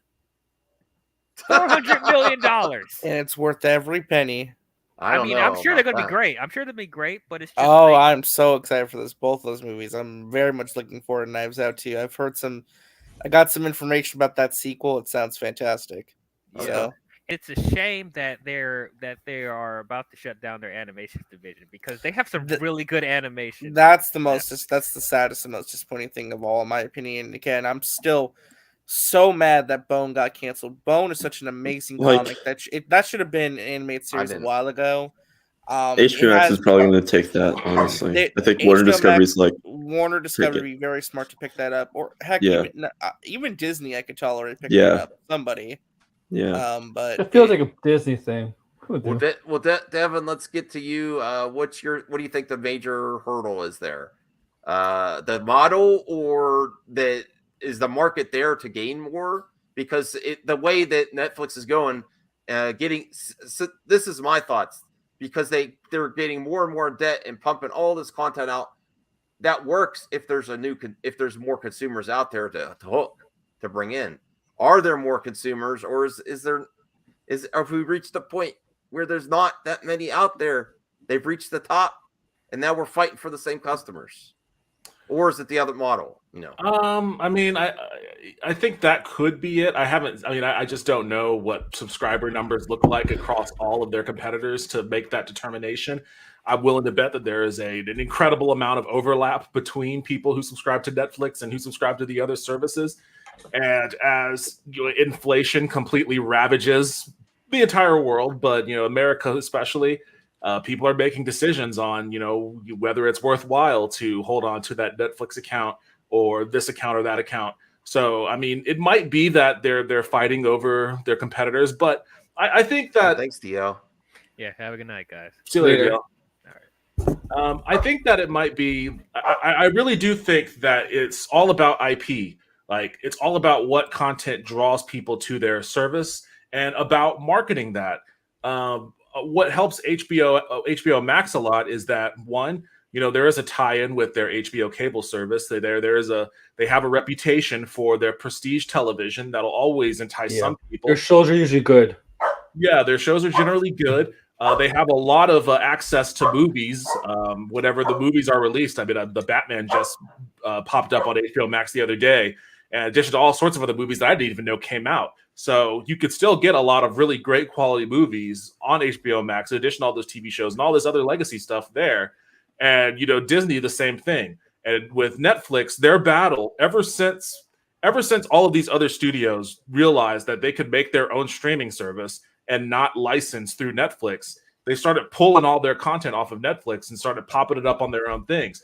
So that's why Netflix, a decade ago or so, started investing incredible amounts of money into producing their own stuff. They came up with House of Cards and Orange is the New Black and all this other stuff, and they got a lot of credit for it. And there were some great shows too. But they're at a point now where the competition, is equal to them, if not better in some regards. And the IP that Disney has dwarfs Netflix, and the IP that HBO Max has dwarfs them, and the IP that even Paramount Plus has. I mean, Amazon has now too, with Lord of the Rings and all that stuff. Amazon's getting there too. So Netflix doesn't have a lot of room to move if they can't get really compelling IP. And they can come up with interesting stuff like Atom Project. I watched that, and I was surprised at how much I actually liked that weird movie. But and they can do that. But if they don't market it, then what's the purpose of it? And you get a one-time pop on a thing you don't market, and then it's like, okay, well, now that's just another movie that's in a long list of movies that people just kind of glaze over when they're trying to figure out what to watch on your service. And then you have that problem where your service isn't really intuitive for surfacing really cool new stuff that people actually might want to be interested in. It's gotten better recently, but again, it's gotten better at a point in time when they're losing IP. So they've got to figure out how to get better stuff on their service, how to actually market it. And I do think that changing into a weekly thing for the majority of their stuff that's applicable for will help, because you need that word of mouth. That's free marketing right there. You don't have to spend a ton of money, especially if you're spending $250 million on Stranger Things, which is crazy. Like, you need as much help as you can get. So all of that is what Netflix. Maybe when that drops, they'll get an increase in subs again. I don't know. And I think they will. There was a question earlier about whether that or Obi-Wan is the superior show for viewers. And I think that Obi-Wan is going to be hands down more popular than Stranger Things. But that doesn't mean that I don't think Stranger Things isn't like a big IP and isn't going to bring a lot of people to the platform. I think it will. But they have competition like they've never had before. And people are a lot more precious with parting with money right now. So they really need to. And it sucks that they killed their animation studio. And I know they're trying to do something with games. I still haven't figured out what Netflix gaming is. I actively hunted for it not too long ago and couldn't find it. So they're wasting money on that. And they were. Basil, come here. Yeah. There's nothing on that. Or Axel's gonna go next there, and then RJ, if you can work on Anthony's question here, if you know anything about that, is there any possibility that they'd still continue? There's really no update with that. I mean, I don't think the animation company that Masters of the Universe Revelations utilized that did the same animation as Castlevania is a Netflix in-house animation studio, so they might be okay. Because I think they just do contract work for them. Because the thing is with Arcane. Yeah, we're talking about like the in-house. I'll have to in-house. My dog's barking. And then Axel, if you could go next, what your thoughts are? Yeah. I don't know. RJ, you're in charge. You're in charge. Oh God, don't put me in charge. Yeah. So go ahead, Axel. Sorry. So with like Netflix killing, what animation did they make? Like, cause I've seen the show Love, Death, and Robots. I liked that. I didn't watch Masters of the Universe. Wasn't Sword Art theirs and Castlevania and things like that? Wasn't that theirs too? Yeah, but we had to. It's a distinction between their in-house animation companies and the ones that they did contract work for. Castlevania was dope. I really like that one. So yeah, well, yeah, and that's the same animation company that did Masters of the Universe Revelation. I don't even know if that was going to get a second season anyway, just because of outside events, but. BoJack Horseman, that was a big animated series they had. I mean, yeah, but that still went on for like what, 8 seasons or something, 7 seasons. Yeah, I mean, Big Mouth is still going on. God help us all with that. But the one that I don't watch a lot of animation, so the one that Justin's talking about, I never heard of. What is it? Snake Cobra? What is it? Cobra Kai. Yeah, what is that? That's based on the Karate Kid. Yeah, it's a continuation of the Karate Kid movies. It's not animation. Johnny Lawrence. Yeah, it's a live action show. Yeah. Johnny Lawrence. How have you not heard of Cobra Kai, Chris? I'm shocked. Yeah, I'm shocked. I'm just fucking with Justin, guys. It's one of my favorite shows. I still have my golf. I was like, T-shirt from wait a minute. I was like really confused. I was like, I've heard Chris talk about Cobra Kai before, and I'm like, maybe I'm like, huge. I mean, that's probably that's my favorite. You enjoying that drink there, bud? That's my favorite thing on Netflix right now is Cobra Kai. Cobra Kai's amazing.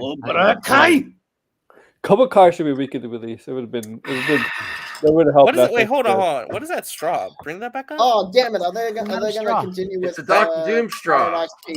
Metal. That's a really crazy straw. Okay. All right. So how did Justin, Caden, Aaron, Chris join in? No. Good job, RJ. Only Axel went. You were gone for like 2 minutes, Max. So you think we all what are we referring to? I talked a lot earlier, so. Well, it's just about what we think Netflix's biggest problem is. I think you were saying, Justin, were you saying the release, the way they release the product, the episode? Yeah, releasing, just blowing your load in one package. It's not as good as, releasing it little by little over time. It's like showing it's like, going on your first date and you show everything amazing about you. And you're too easy. Yeah. Yeah. And you're like, over time, you just realized that you just showed everything great about you on that one first date. And it just revealed way too much on the first date, I guess. I don't know. Maybe it's just my personal experience, but you guys understand what I'm trying to say. Yeah. Mm-hmm. Less is more. Yes, less is more. Reveal little by little over time, and we know Hans. We know. I think we all know what Hans is going to say. Okay. Well, in regards to Vin Frost's comment, I don't know what the answer is with the canceled Bone project. I feel like that the rights could go up to someone else to pick up the project. Another distribution company could pick that up. And because it's not, again, because it was an in-house project, it would have to be done from scratch. So it'd have to be someone else picking it up and trying to do something with it. I don't know. I don't know what the answer is. Some of those same employees who were working on it, maybe they could do something with it. Like go to another studio and pitch it, maybe. I don't know. It's a very troubling situation. I for just the want Bone to co-executive get adapted Why already, the man. fuck does Axel or Alex look evil as fuck right now? Just like when he was like, He does have that it's whole bothering me. He Like, does have that whole we it need to was talk like- about Kevin vibe going on, doesn't he? Look at his. It was the lighting. Honestly. It's the bangs. Like when he It's the was bangs. like typing. You look like Bully Maguire, the hair on the. Oh my god, it's fully Axel. I was gonna say it's more like Bruce Wayne in the. I was gonna say more like Bruce Wayne in the Batman. Yeah, kinda. the new Bruce really, Wayne. Yeah, it really did. Like, Oh boy. I don't know. Well, I thought we might watch like a minute of the Campia. He has the good lighting for that. A minute of the Campia show to see what they say about Netflix. Do we really care what John Campia thinks? Yeah, just for a minute. Did I listen to this today? Why are we watching? Main topic today gets submitted to us by the One, and the One writes. I had to shake my head and look again. What? It was written by the One. You won. I'm sorry. I saw a story that said Netflix lost over $50 billion in one day, and that it could get much worse. Is this something Netflix can recover from? Should the other streaming services be worried at this point?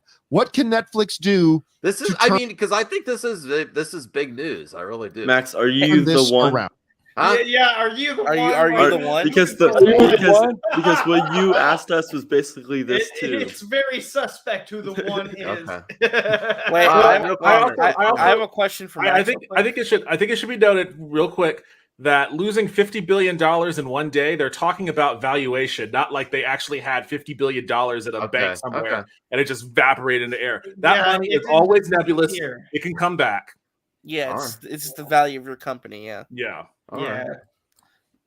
And that once again comes to us from the One. Thanks a lot for writing that, man. You're and welcome. Yeah, look, also, we talked yesterday on the show about how overnight Netflix lost it was 25%. 25% of their stock value disappeared overnight. And then it got worse. Then it hit something like 27%. Then it hit 30%. And I think it ended up being about 35%. According to the reports that we got, Netflix lost 35% of their value, their biggest fall since 2004, and lost $54 billion in valuation. $54 billion. What nearly the amount that Disney spent on buying Fox. Oh, that's a good point. That's a good point. They lost something where they could have. Oh, I thought you were gone. Wait, that was some straight up vampire shit, man. He just kind of came up back into the car. I thought you left the room, and all of a sudden you're like, "Nope." That was funny shit. Someone clip that. Somebody was amazing. Away. Was like amazing. What the? What? I was like, you just popped up, Max, like you rang. It was good timing. It was good timing. That was some funny shit. What we do in the shadows, Devin edition. Wow, Hans. I mean, this is a lot of jobs. We all know Hans has a secret Netflix account. Come on. Wait, why does Hans hate Netflix so much? I don't get this. Yes, I know where Hans is coming from, but it's political and it's not. We don't. You don't want to get into politics. I'm just saying, type it out. I want to know. I want to know. Oh no, you know. Come on, RJ. You know. No, I don't know. I don't know. I want to know. He wants to know. He wants to just because he tells me. No, I respect Hans, but okay, you don't have to bring up the comments on screen. I can just read them in the chat. No, all right. We'll get. I mean, Hans is very, says it's unfair to what Netflix has done, removing their service, even though people are upset with Russia. The Russia people, like kids there and stuff. It does make. He says that then if you're going to go that route, then you should remove. Netflix from other regions like the United States. It makes it look like you're drawing a line and choosing sides. It really does. Yeah. Man. Okay, so how the fuck's it to me? What the fuck? How the fuck does it to me? Yeah, why is it two axles? Who keeps messing with the controls, please? No, I was kicking his second one out, and then you. No, actually, you're on the phone. You use StreamYard on the phone. That's why. All right. So let's get back to this. I think this is a huge story. I'm not really excited about because again, this is a big story, Max. I am looking for the Snyderverse if possible and Discovery. Yeah. And then I really do think they're going to be looking at budgets now too because of this. When the value of your company drops by a fourth overnight, that's a big fucking deal, man. Yeah, this is a big story. And HBO Max wants to be the next Netflix. They all want to be the next Netflix. I think this is the next Netflix. I think this Amazon. has severe Pornhub wants to be the next Netflix. This has HBO has better quality stuff. John Campea is without a doubt the next Netflix, guys. I don't know what you're all thinking, but he is. No, we all know that the Robert Meyer Burnett or whatever his name is the next. Do you think this will? The way you phrased it, that was funny. Do you think this will impact like Discovery, even like for example, HBO Max Discovery? They could alter their plans. Max, it's almost like these streaming services don't have an endless amount of money that they can't spend frivolously. Maybe they shouldn't be investing in like $200 to $300 million productions. I know what you're going, RJ. I'm just saying. Listen, if you bring back the Justice League, whether you have Zack Snyder or not, if you do a big storyline, it's gonna cost a lot. It's gonna. Honestly, I think that is probably there's a possibility that'll have the opposite effect. Like I feel like there's blood in the water, and all of their competitors are going to try to do their best to lure all the best talent and all the best, still available IP away from Netflix to their platform, to their platform. And they're also learning right now what not to do by the mistake in the example that Netflix is doing. Yeah.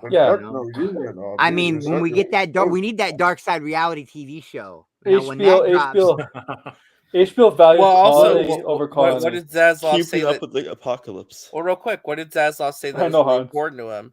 Cutting budgets, right, and maximizing profit. You got to start making cheaper content. I think the volume technology could help out with that a little bit. But they got to work on reducing costs because all these projects are just way too expensive. Because the volume is only going to cut like 5 million. I'm going to get out of here and let the panel be a little more less cluttered. I got things. Oh, I'm sorry, Chris. No, I'm Enoch's getting ready to go live. I want to go see what Ashley's talking about, and I always try to catch a little bit of Rhea. Okay, well, thanks for stopping by. I love you guys. Be good. See you, Chris. Bottoms are the best. Bottoms are the best. Bye. Have a good time. And not to time anyone, but I got to dip in about like 5 minutes. Wait, Axel, what did you say? What? He said, "Bye, have a good time."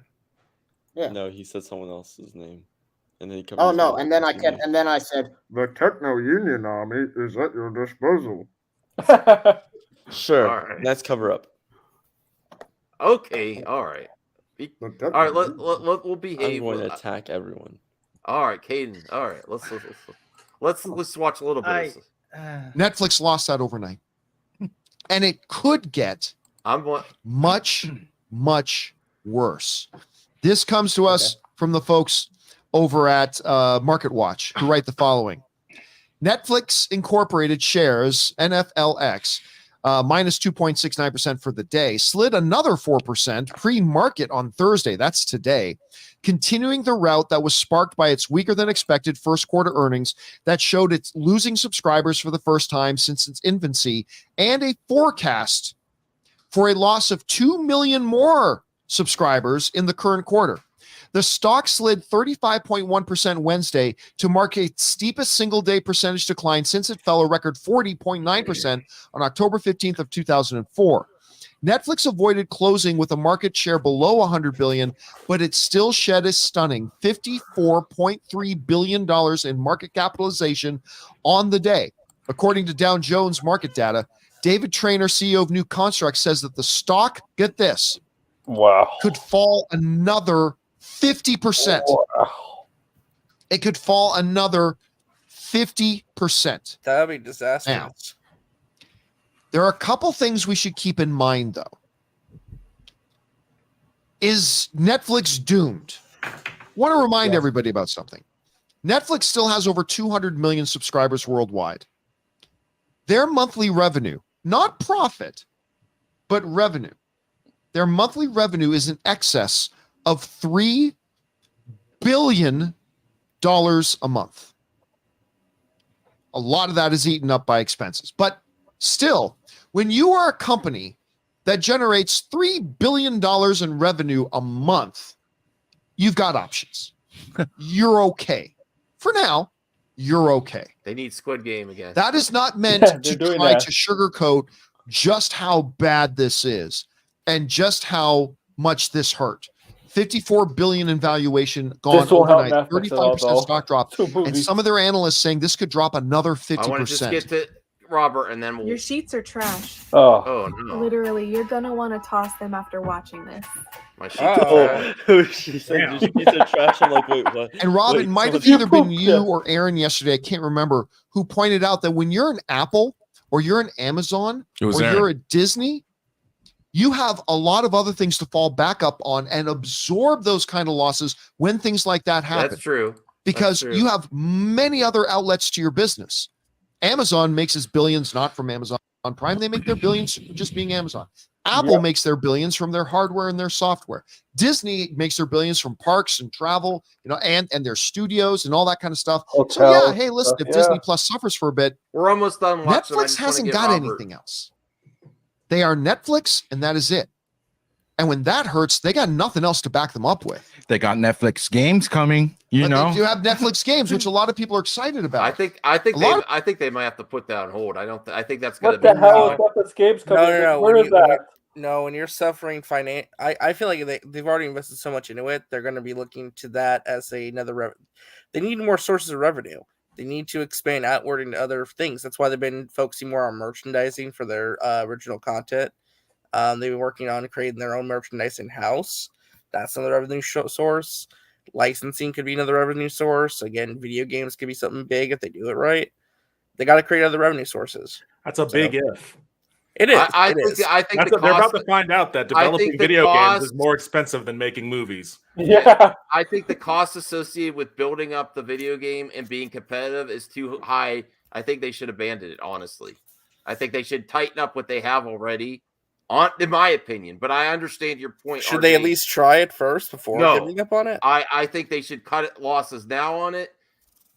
Do what they know works, because listen, Game Pass is already there.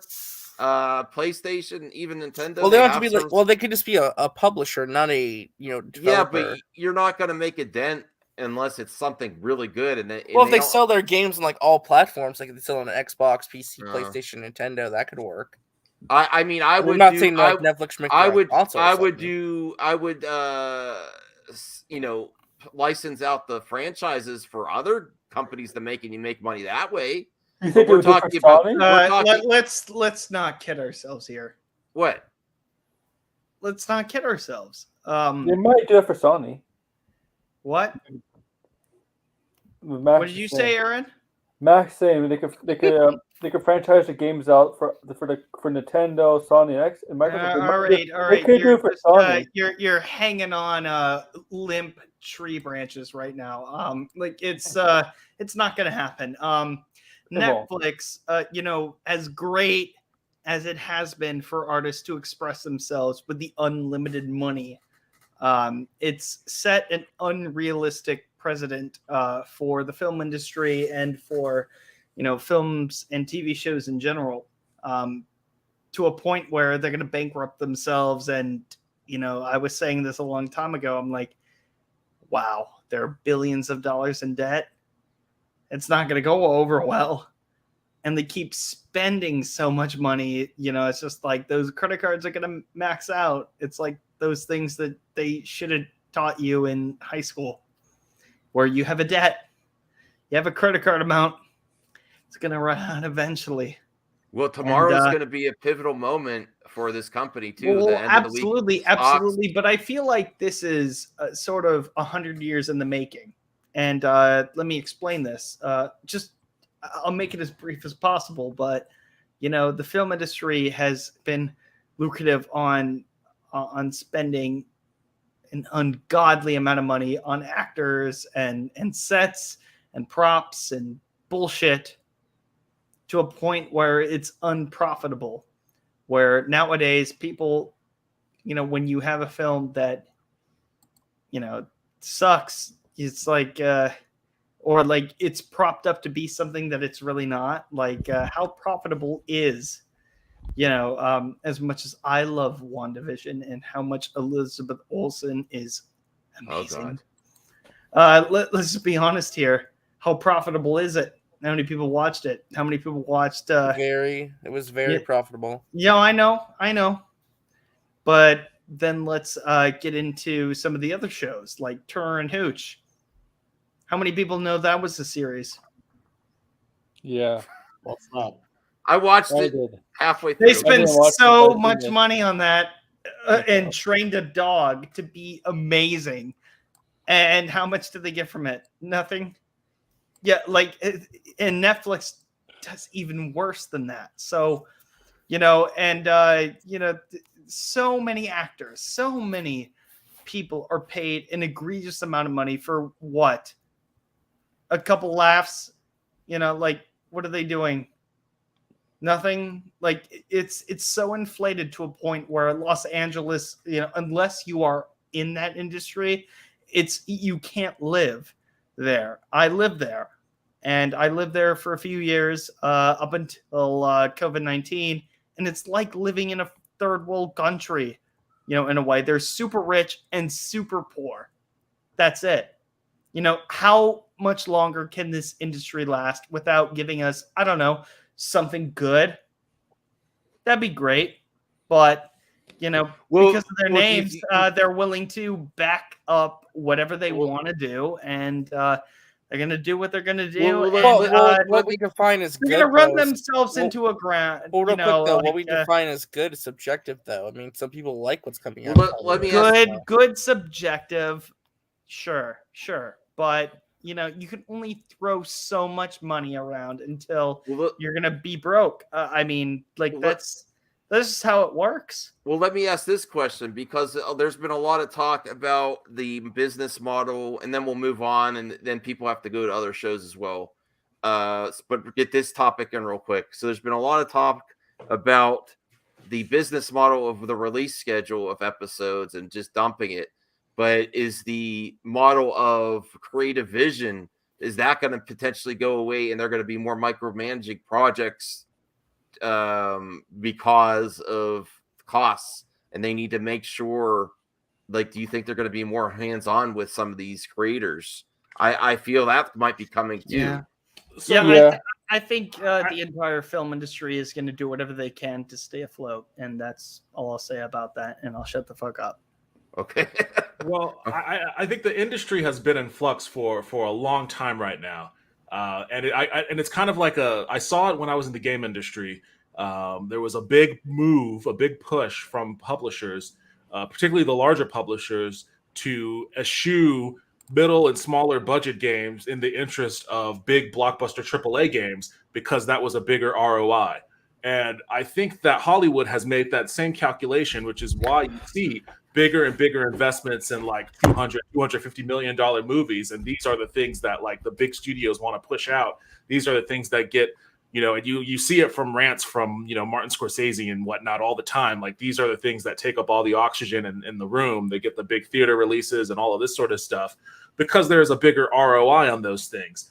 And when you hear someone talk about how like the middle budget movie doesn't get made anymore, like, that's not true. It's just that they're all made on these streaming services now, and they have to compete with a multitude of other movies that they may not have had to compete with if they were released in a theater like they were 40 years ago or so. But they have to compete with all of these other movies on all of these streaming services. And in order for them to, ironically, it's a real, trap that they fall into.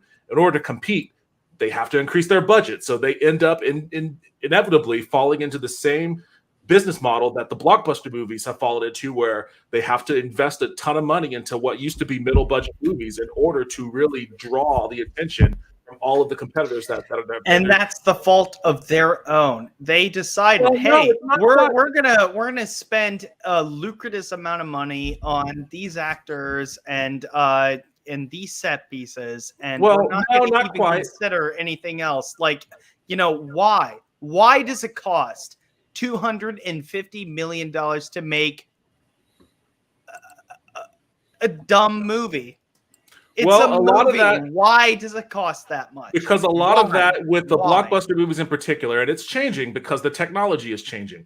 But a lot of that is just staffing. Yeah. It's just staffing. Technology is getting more expensive. Like, It depends on what you're talking about. Yeah. Like a lot of, and especially when you look at the Disney series like The Mandalorian, a lot of the effects on that show, the awesome looking effects, by the way, was done using Unreal Engine, which, you know, is free to most people, but for production studios is a licensing fee that is still significantly cheaper than what it would be if they had to have custom, you know, silicon graphics machines and all of that sort of shit that they used to have back in the day. And to find people who are good at it. And that's another thing, is that there's a lot of talent in the game industry that's bleeding off into the film industry because they have experience using Unreal Engine. So like, I think that it's a weird influx kind of situation right now where, you know, I think this is just my prediction, like maybe in 10 years or so, I think you're going to see cheaper movies that don't look cheap. You know, you'll be able to get a big blockbuster $200 million look with half the budget. You know, and as far as like paying actors, like don't underestimate like they make a lot. They make a lot, but that's because producers know what their worth is. They have spreadsheets. But the actors actor, are like, you know, has a value attached to it. No, I understand that.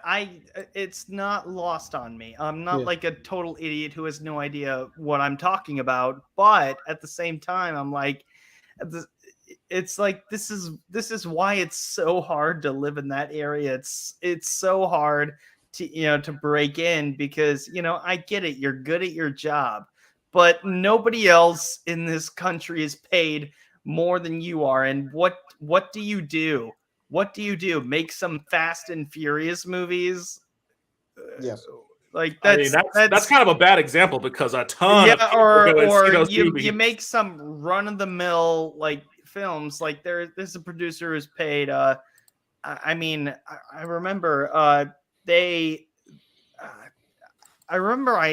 researched this guy, and you know, just because he worked with a lot of actors and produced a bunch of movies, all of a sudden, you know, he's still getting projects because he funded all these movies with these big stars just to build up his resume, and all of these movies were shit.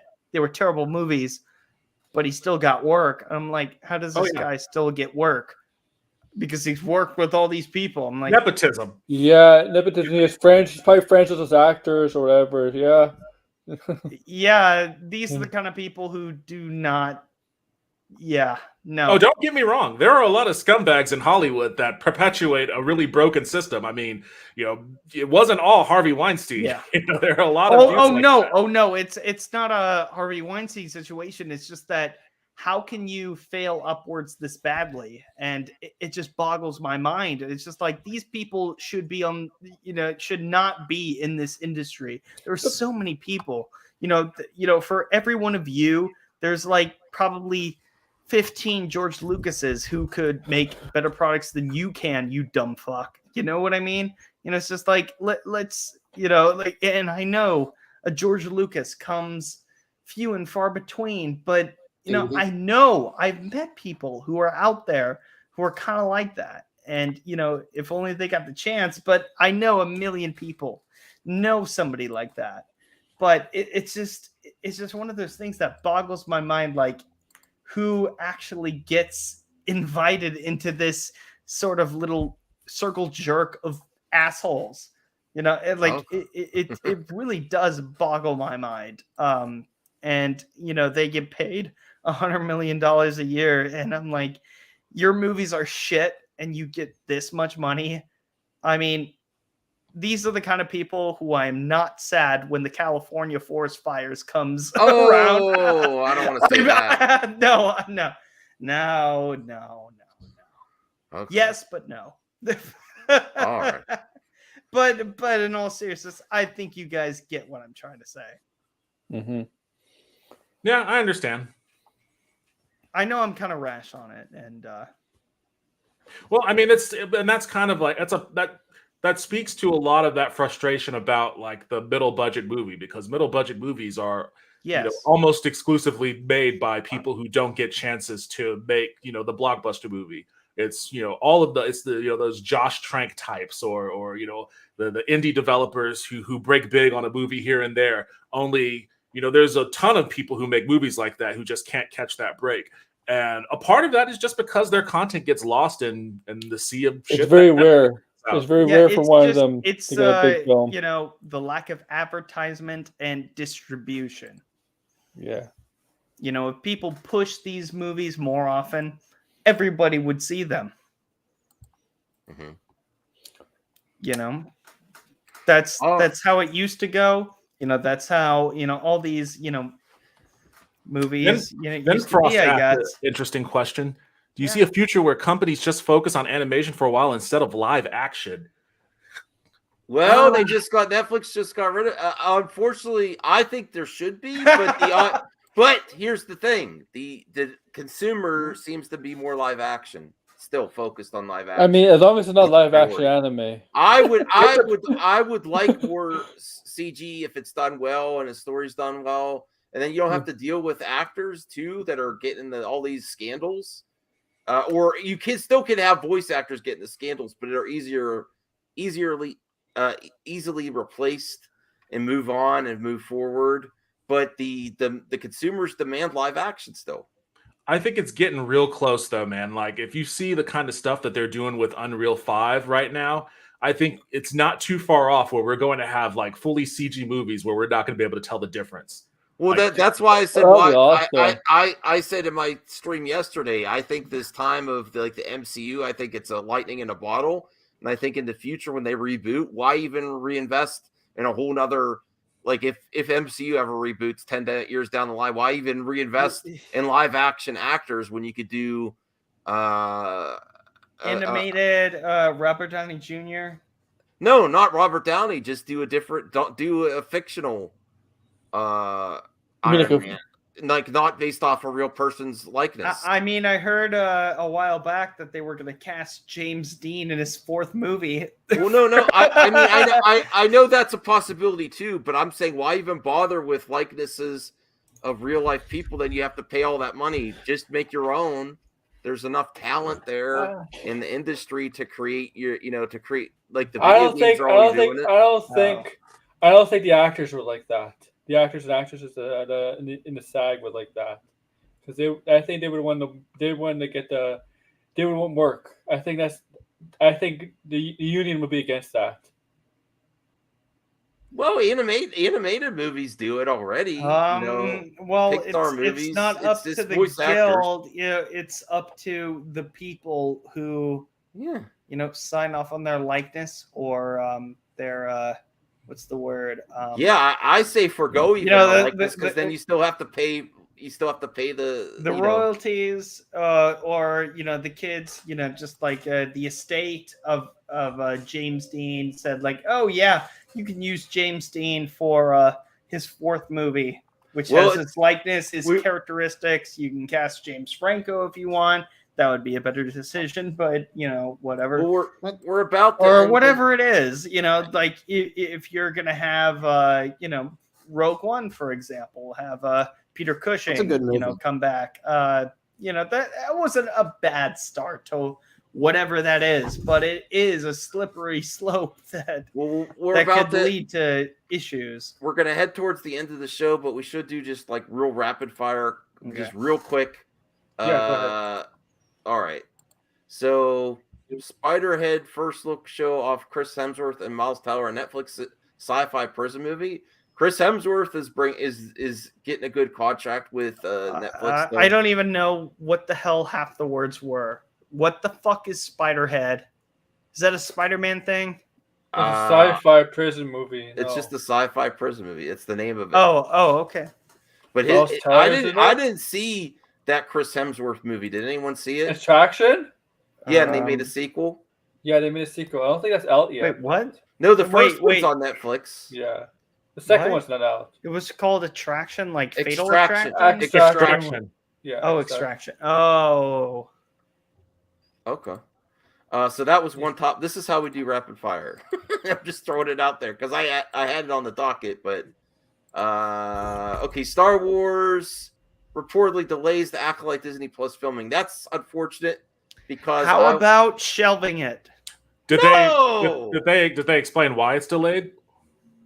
Let me see. Let me bring that up here. Because according to a certain YouTuber, they're still filming season 2 of Mandalorian. Well, I want a series based on a villain. Let me see. I Now my computer's running slow. I'm sorry. Okay. What? It takes place toward the end of the High Republic era, roughly 100 years prior to the Phantom Menace. I'm not seeing why it says it's delayed. Let me see. Oh, with so many Star Wars projects in various stages of development, some that likely remain unannounced, the trick for Lucasfilm is finding the right time to begin the Acolyte's production. It was once said that the shooting would begin in London this February before being pushed back to June. But a summer start no longer appears to be in the cards as the show has suffered another delay. The Illuminati reported the production of Acolyte has been delayed to October. Filming is expected to last 8 months, as the anticipated wrap is now May 2023. Okay, they don't really give a reason though. 8 months? Wow. Look, if it's shit, shelve it. Well, that's not what it's saying. Production Justin. hasn't even started on it yet. Like, I don't even know. Like, what is it about? If they have issues with the script, then it's likely that it will get shelved. But I mean, at this point, they're not letting anybody know what's going on with it. I'm under the assumption. Look, I'm sorry. After getting fucked in the ass so many times by Star Wars, I tend to look over my shoulder every now and then. So forgive me if I'm, very harsh on new. As Axel was like. I think it has. That's a very.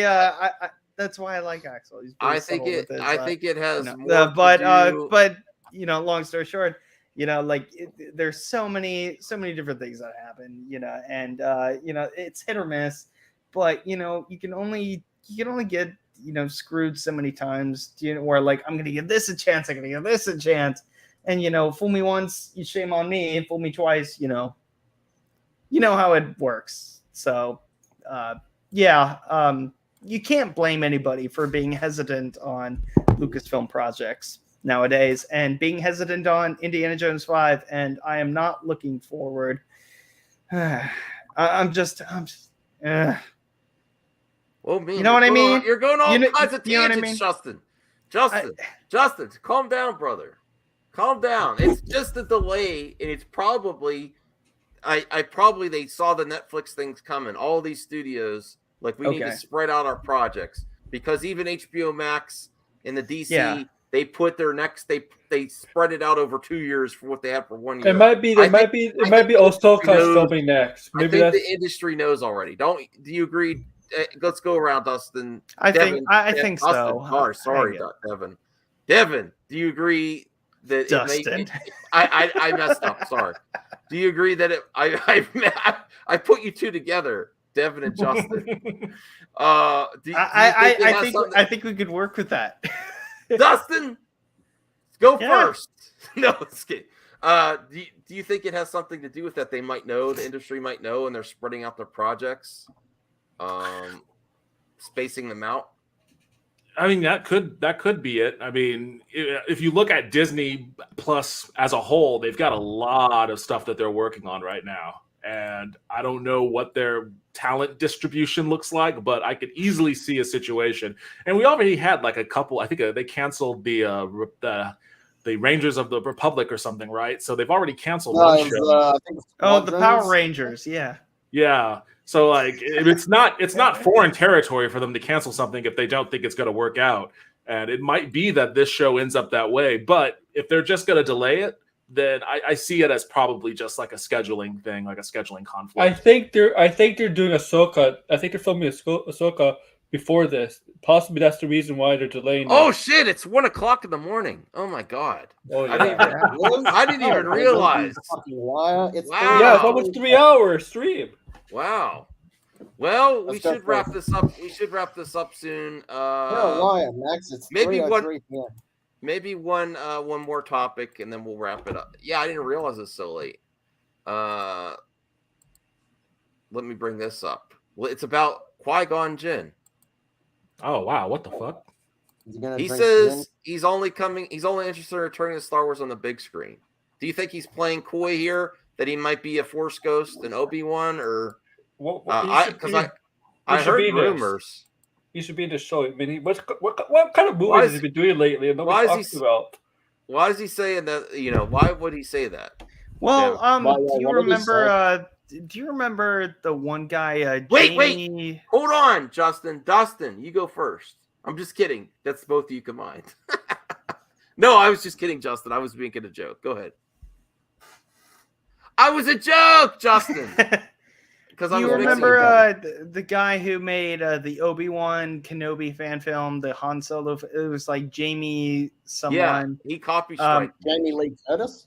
He's a nice guy though. He removed it. Wait, Jamie Costa copy struck you? Yeah, I had to contact him. I was gonna try to get him on the show, but it's been a while, so I'll have to reach out to him. Oh, I reacted to his. I did a review of this Obi-Wan thing, and he commented, and he was like, "Hey, you know, like the Qui-Gon thing is at the end." Like he was nice to me. So no, he was nice to me too once I contacted him, but yeah, but he struck you. I'm sorry you had to deal with that. But no, if it's anything like that Obi-Wan short film, I would hope that Qui-Gon would appear in that kind of way, and I think it would be very special, and I think that would be the right way to go about this Obi-Wan series, and I hope it's about Obi-Wan and not about anybody else. It should be about Obi-Wan. Well, I don't care. I don't care who else is in it. You know, I don't want to hear from them. I don't give a shit about any other side character aside from Obi-Wan. It's called Obi-Wan. Okay. Let's focus on him and his struggles. I want to focus on that. Any other subplot? It's just a vehicle to introduce all kind of new side characters for their shows. Yeah. That's I don't really want that to happen. You know, if there are side characters that are interesting, great. But I don't want it. I don't want whole episodes dedicated to them because I don't give a fuck about them. I care about Ewan McGregor. I care. So focus on him, and we'll be cool. Oh boy, so many hot. I'm sorry, I'm very hard line about this. I'm sorry, I'm coming across as so mean. Devin, what are your thoughts about Liam Neeson's only going to be in a film, not going to be in a series? Is he no, but Liam Neeson being a part of it would be great. Wait, wasn't he part of the Clone Wars as well? No, he was mentioned. He wasn't part of it. He was mentioned in it. Well, Devin, what do you think, man? He voiced him as well. Yeah, the Clone Wars TV show. What do you think of Liam Neeson's comments there? I mean, every actor wants to be in a movie, you know. So yeah, he's going to make that statement. But at the end of the day, does that mean that he's not in it, Obi-Wan, or is that it doesn't mean anything? I don't think it means anything. He'll probably pop up in it, I'm sure. But I mean, you know, if they give him enough money, he'll do a commercial. All right. I mean, yeah, that's true. Because he's been doing these films like nobody ever talks about or heard of. Like, yeah, he's like the next. He's like Bruce Willis right now. Like no, I mean, but Bruce Willis is different. Not Bruce a good example. I know, but you know what I mean? Because Bruce Willis is doing everything. Was doing anything. No, he's not anymore. Not anymore. First condition, culture was happening. But you know, Bruce Willis, because his financial situation, him and Nick Cage, right? He had to do all these films like nobody was gonna watch, nobody's seen. Like that's what Liam Neeson is kind of doing. But I'll be personally happy to see him if he's in here as Force Ghost or whatever. I think he's in it. I think he's just playing coy here, like actors usually do. They have to deny. It's they can't swiftly say yes, I'm in it because they get in trouble, right? Yeah. I think if it comes in a meaningful moment, I think everyone will love it. Yeah, everyone will understand. You know, and that will rally the fan base once again. Like Luke Skywalker coming at the end of Mandalorian season 2. Which was awesome. It was. I loved it. It was awesome. Yeah. Anybody who says otherwise, like, I get it, but at the same time, I'm like, F you. This was amazing. All right, Axel, do you have anything to say? We're gonna end the show soon. No, mate. Oh, what? What are you drawing? I'm drawing. Wait, hold up. Let me go. Fuck. Let me zoom out. In a sec. Oh yeah, I'm drawing this. Nice. Oh, cool. Yeah. Good work. So, what do I think about Liam Neeson. I mean, he said he doesn't want to do like shows, but he voiced Qui-Gon in the Clone Wars. So I'm like, oh, okay, did he? Yeah, he did. I wasn't sure if that was him or not. Yeah, that was him. I think it. Good point. Good point. I don't know. That's a good point. Yeah. So, yeah. All right. Thanks, Axel McGuire. Yeah. Devin. I mean, I'm sorry. There's only 16 people watching now, but if you wanna pimp your channel, no, it's cool. To all 16 people, I'm at Yield Nerdcast. I'm sorry, I scared everyone off. No, there's other people streaming, Justin. That's what yeah. And I'll probably stream here in a second. I stopped by this stream on my way to fulfill my Weird West addiction because I've been playing that game a lot. So I'm probably gonna jump off of here and then start playing that immediately. I would like to, Matt, but I got to get to sleep. I didn't realize it was 1 o'clock. I'm all messed up today. I did too many errands today, and I lost track of time. Yeah, but yeah, go check out Devin, go check out Justin, go check out Aaron, and maybe Axel McGuire. Yeah, maybe, maybe.